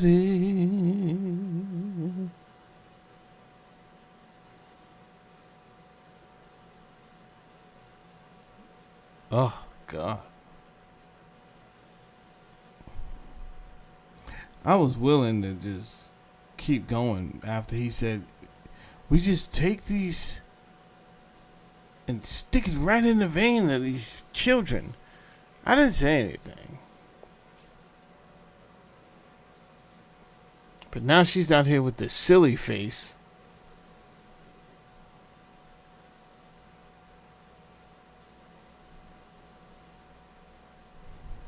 Talk about how she wants to give it to Black people and indigenous people first.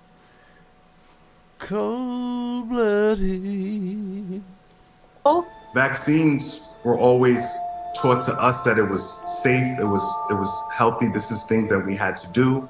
But given the position that I am in now as a state legislator and looking at these studies and reviewing a lot of these studies, it's very scary. And I want the African American community to open up their eyes. Of all the places that Mr. Gates could have gone in the world, why did he settle on Africa? It's not because he cares about people that look like me. He cares about an agenda. African bodies have been used as lab rats for many years for Big Pharma. They are using us for trials, they are using us for testing, but as an African, I say no more. Africans, they're tired of becoming the guinea pigs of the world. Their antennas are raised and they're telling each other all over social media. They're on high alert right now. There is a policy of the American government. It's called the Kissinger Report, which was produced in the mid-70s. And it explicitly states that the purpose of the foreign policy in Africa was to reduce the population, because they have great mineral resources there. At the time, Kissinger and those involved with the Carter administration wanted to shrink the population, make sure that the Africans do not develop and do not use the resources for themselves, because we in the States, we need them. There is a concerted effort of foreign powers to control the population of Africa.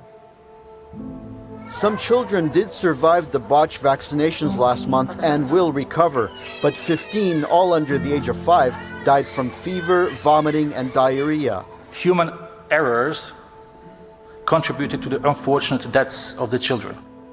How can you believe Big Pharma but not believe these parents when they tell you that their children have been injured by Big Pharma?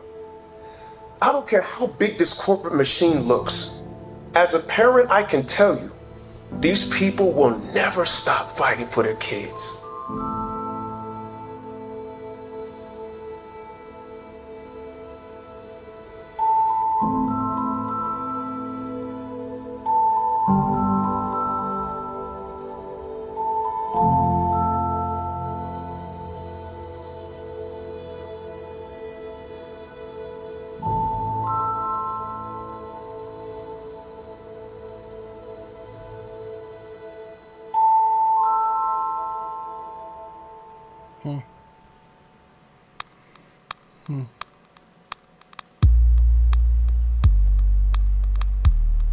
It would take hours to list all of the questionable initiatives that Bill Gates is involved in. Here's a few of the highlights. Gates is one of the key funders in the stratospheric controlled perturbation experiment designed to block out the sun in an effort to control global warming by releasing massive amounts of calcium carbonate and other materials into the upper atmosphere. Critics, including environmental scientists, have called the project a global genocide experiment. Gates has invested over $1 billion in Earth Now's global surveillance project. The project will launch hundreds of satellites into space, which will allow for the 24/7 monitoring of all people everywhere. In partnership with MIT, Bill Gates has developed a new technology that allows vaccines to be injected under your skin along with your medical records. The Quantum Dot Tattoo will implant an invisible certificate that can be scanned by authorities using a cell phone app and infrared light. Eventually, what we'll have to have is certificates of who's a recovered person, who's a vaccinated person. So eventually there will be this digital immunity proof. The EPA recently approved an experimental use permit to Oxitec, a biotech company funded by the Bill and Melinda Gates Foundation. In an effort to fight malaria, Oxitec will soon release millions of genetically modified mosquitoes in various U.S. states. According to the NIH website, programs are being developed to allow human immunization via mosquito bite. It was Science Mag.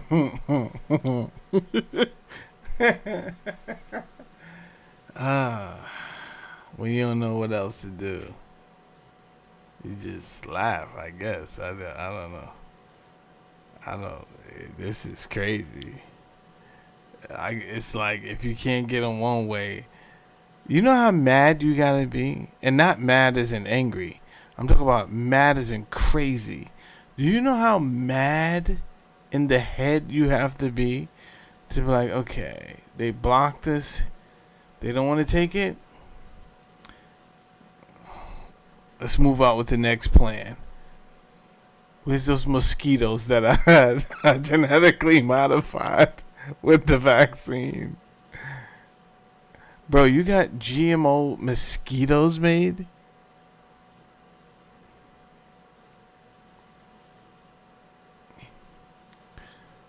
Look at the date on that. It says 2010.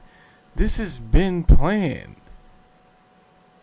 Yeah, Madison Hatter. The Mad Hatter.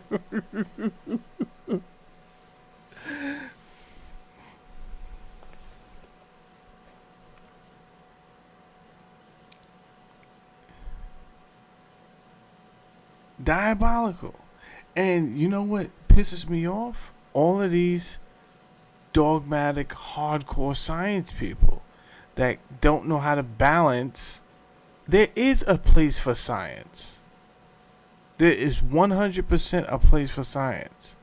So I'm not telling everybody to run out and become conspiracy theorists. That would be ridiculous for me to suggest such a thing.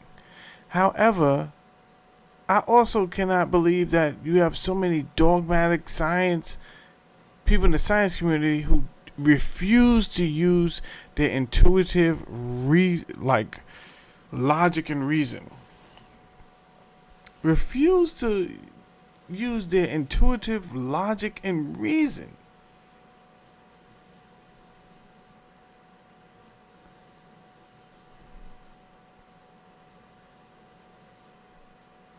No, that's not even the crazy part, right? You're sitting around, right, lazy? And you're like, yo, how are we going to do it? I brought you guys in. And somebody's like, mosquitoes. And he doesn't stop that person, right? He gets more interested. He's like, what do you mean? Let's get mosquitoes. Let's genetically modify. But I've done the videos on all of these things. Remember, I don't know if the same audience is here. I don't know how old you guys are.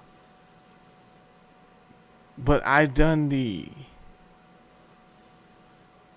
videos on the double helix RNA.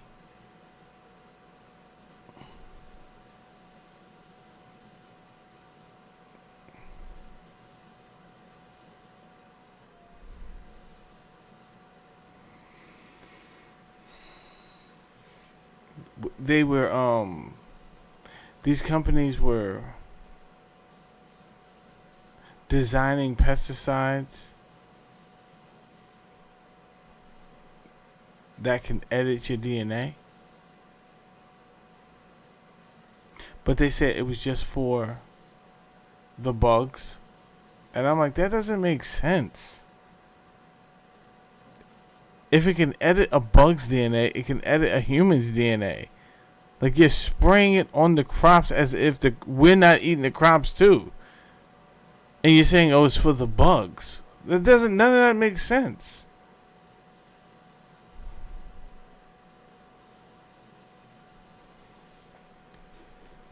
Magazine that coined the phrase flying syringes. Would you raise your hand, please? Do you solemnly swear the testimony you're about to give in the matter now pending should be the... A shocking new report from the New York Times sheds light on the connection between Microsoft founder Bill Gates and the late Jeffrey Epstein. You report these two men met at least 6 times. Well, I believe there were more. This included visits to the mansion, seeing each other in Seattle, flying on Epstein's plane. When flight logs revealed that Gates had been a passenger on the Lolita Express, he claimed that he didn't know that the private jet belonged to Epstein. He also denied that he had missed... Yeah, Littlefoots. Hold on. Let me get the... I can try to get it real quick. Let me try to get the slide so I can get it for you real quick. All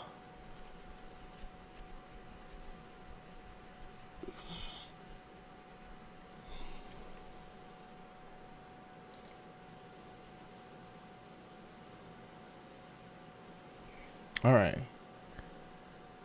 Hopefully it's in here. It's in one of my oldest slides. Let me just read the names real quick. Nikolai Tesla. That was a fun video. Systems drift. Nope. Mass psychosis. Nope. Green hydrogen? No.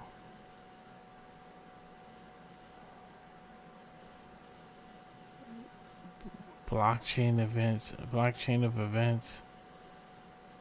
No. Social engineer. Tokenizing. No. I got a lot of videos. 10 things. No. Damn it.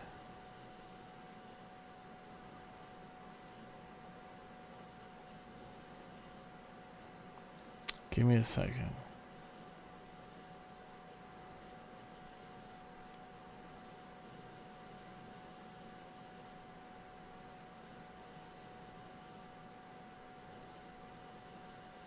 Is it the making of a beast? Hold on. This is when I used to name my shows all type of crazy stuff to avoid the algorithm. So I think I did too good of a job. Okay, I got something. I don't know if this is it, but I found something. I don't know if this is the making of a beast.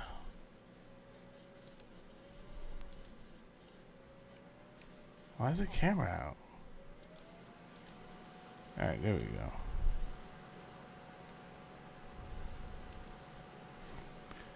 Alright. Let's do this for... Yeah, it's in here. It's in here.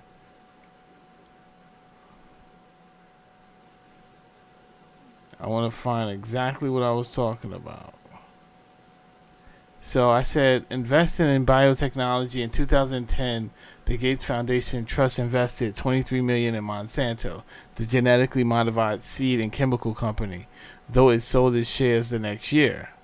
Here we go. Monsanto's DVSNF7 DS double-stranded RNA. The double-stranded RNA is a type of the dsRNA. Double-stranded RNA is a type of RNA molecule that consists of 2 complementary strands of RNA. Because everybody knows RNA has it's like one side, and it's the DNA that has a double helix. It plays a crucial role in gene regulation and in gene interference in various organisms, including plants and insects. When introduced into a cell, dsRNA can target specific genes and interfere with their expression, leading to gene silencing. So this is the bug I was telling you about, the Asian citrus fisslid. The Asian citrus fishlet is an insect that poses a significant threat to the citrus industry worldwide. I mean, that's the story they're telling us anyway, right? So we gotta do something about these goddamn Asian bugs. Okay. It is the vector for a devastating plant disease called citrus greening. HLB is a bacterial disease that affects citrus trees. Yeah. They're always going to come up with some bullshit to tell us, hey, right now the the biggest threat is citrus bugs. In recent years, researchers have been exploring the use of dsRNA technology as a potential method for pest control, including targeting the citrus bug by synthesizing double-stranded RNA molecules that correspond to specific essential genes in the bug, such as SNF7, a critical gene involved in intracellular trafficking. Scientists aim to disrupt vital cellular processes in the pest. The process by which the double-stranded RNA silences genes is called RNA interference. When double-stranded RNA enters the cells of the target organism, it triggers a cellular response that degrades the targeted messenger RNA, mRNA, preventing the production of the corresponding protein. In the case of pests, this can lead to the inhibition of essential genes, impairing their survival and reproduction. But my point to you is, if the fucking bug is eating it, then we're eating it. Hello?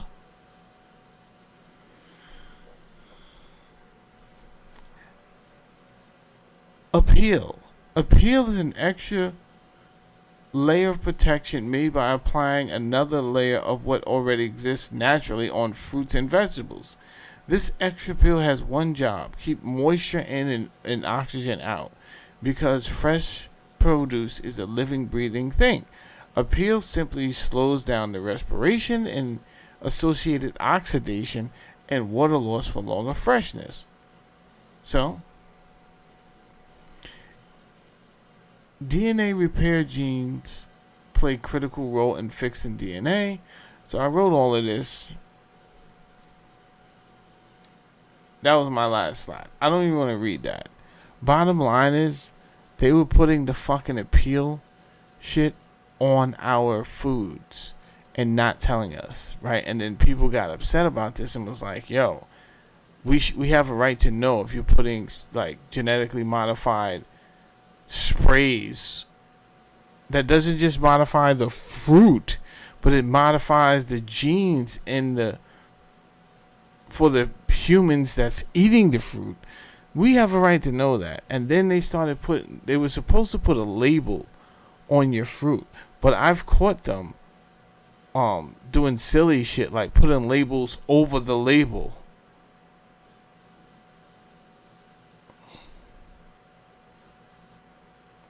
You gotta be careful out here.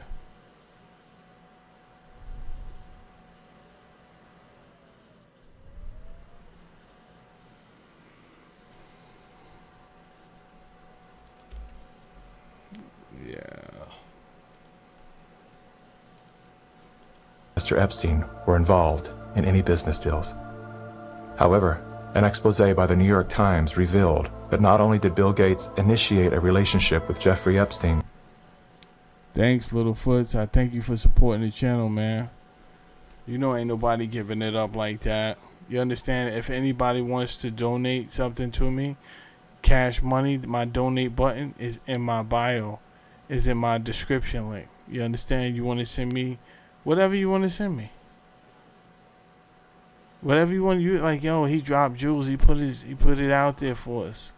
Because I can tell you right now, you're not seeing this nowhere else on YouTube. You can't even get this shit on anywhere. You don't even know where to get this.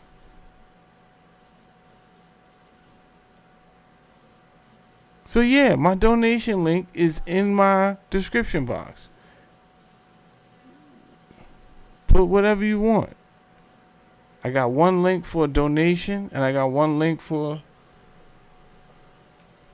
my snake oils. Nah, these is not snake oils. I made this black walnut tincture myself. But that's something a snake oils salesman would say too. But I do got video of me making this. Me and my daughter went out and picked the black walnuts ourselves. Then we brought them home, stained up our hands, making this. Let it sit for what? I think we did this for 8 months. We let it sit for 8 months. And the link for the black walnut to give gut health is still there. Don't worry about Uncle Andy. You good, brother. Well after he was convicted of sex crimes, but the two were also involved in the process of co-founding a multi-billion-dollar charitable fund. Why would they ever set up a charitable trust benefiting Jeffrey Epstein? That it was all about philanthropy, that Bill Gates just wanted to find new sources of money. Why would one of the richest men in the world choose to partner with the world's most notorious pedophile? A deeper dive into Epstein's world revealed that the two men had more in common than meets the eye. Like Gates, Epstein was a billionaire philanthropist with a passion for science, health, education, and children. The Jeffrey Epstein Foundation donated millions of dollars to top universities, science institutes, medical schools, early education programs, youth initiatives, and international peace accords. Bill Gates is either the most misunderstood man alive or one of the most convincing con men to ever live. Is he a benevolent hero or a malevolent opportunist? Bill Gates. Personally, I would love to believe that one of the richest men in the world is giving away his fortune for the betterment of humanity. I want to believe that endearing smile. I want to believe that his heart is as soft and warm as his sweaters. At the very least, I want to believe that he's unaware of the damage he's done.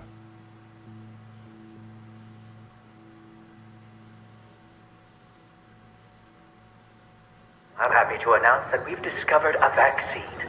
We no longer have to live in fear. Everyone can get back to their normal lives. It's the great hope galvanizing the world. A vaccine for COVID-19. But are we being sold a lie? After all, COVID-19 is the 7th coronavirus to strike mankind, and we've never found a vaccine for any of them. The shortest time anybody's ever found a vaccine against any disease that I'm familiar with is about 7 years. The average time is 20. To be talking about a magic bullet coming in months, it borders on the absurd. People like myself and Tony Fauci are saying 18 months. A year to a year and a half. If everything went perfectly, we could do slightly better than that. But there will be a trade-off. We'll have less safety testing than we typically would have. And so governments will have to decide, do they indemnify the companies and really say, let's go out with this? Something that people should know about COVID-19 vaccines is they fall today under the PrEP Act, which came into being after 9/11 and after an anthrax scare. And this law gives virtually blanket liability protection. It's basically impossible to get any kind of compensation if you're injured. So people need to understand that if you take COVID-19 vaccines, you are absolutely on your own. If you're permanently injured, if you lose your job, if your healthcare expenses go through the roof, tough luck. Volunteers all across the country began getting shots today as part of the final phase of testing for an experimental vaccine being developed by the NIH and the drug company Moderna. The side effects for the Moderna vaccine sound concerning. We looked. After the second dose, at least 80% of participants experienced a systemic side effect. So, are these vaccines safe?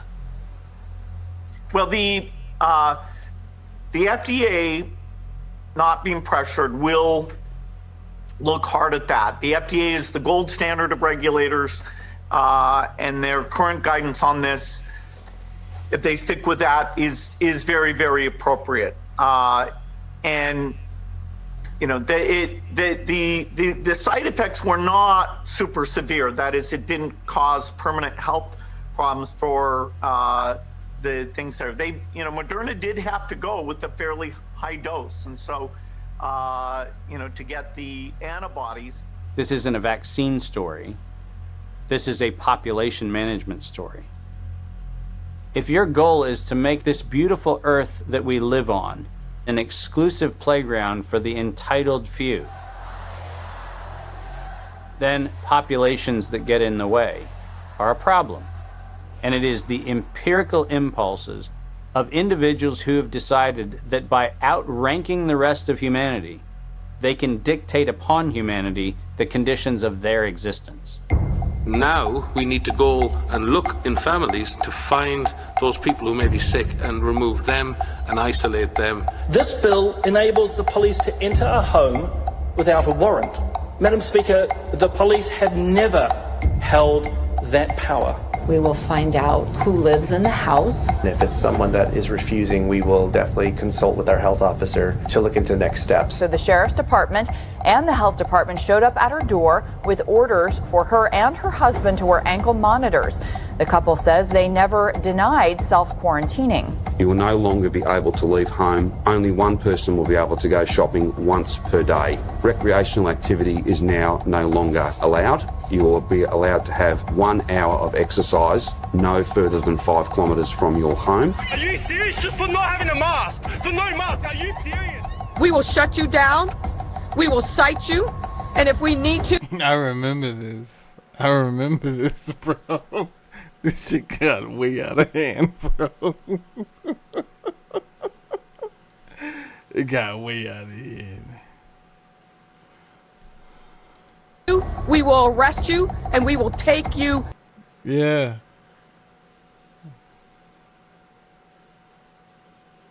Yeah. Yeah. This is crazy work. To jail. You know the old expression about snitches? Well, in this case, snitches get rewards. Some people are ratting their neighbors out, calling the police, but others are turning to the internet, where social distance shaming has gotten ugly. In a time of crisis, trying to force compliance upon a population by making neighbors and friends distrust one another is exactly the opposite tactic we actually need. When human societies lose their freedom, it's not usually because tyrants have taken it away. It's usually because people willingly surrender their freedom in return for protection against some external threat. That's what I fear we are seeing now. This is a cognitive dissonant moment, which is being imprinted in your brain, just like remember the Great Depression, remember 9/11. Weapons of mass destruction. We are being conditioned to have the excuse for unbelievable acts of tyranny, which will be justified by remember 2020. And your loved ones, those that die, those that are infected, they're being used as cannon fodder, which is the ultimate desecration of their honor and integrity. And this is also a test of humanity to see how much of our liberty we will let go before we finally draw the line under enough. Benjamin Rush, a signer of the Declaration of Independence, stated, "Unless we put medical freedom into the Constitution, the time will come when medicine will organize into an undercover dictatorship to restrict the art of healing to one class of men and deny equal privileges to others. That time is now." Well, this won't be the last pandemic that we face. So we'll have to prepare for the next one. That, I'd say is, will get attention this time.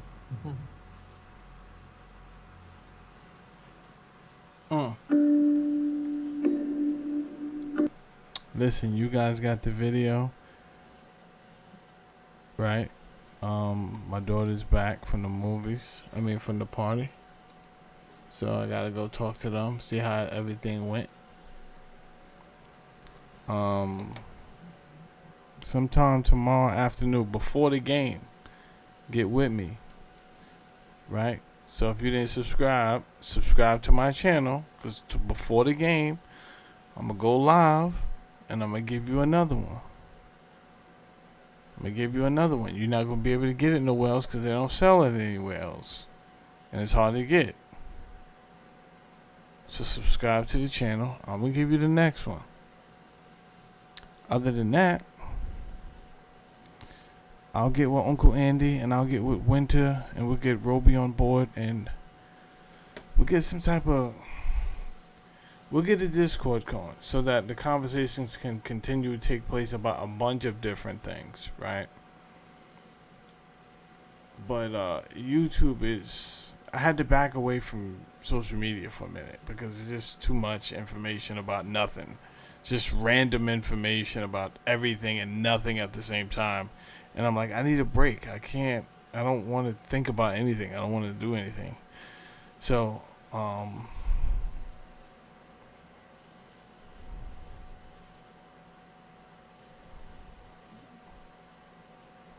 yeah, man. All right. That being said, you guys have a good night. Let me go check on my family, see how they're doing, how the night went. All right. I'll see you guys tomorrow. Peace out.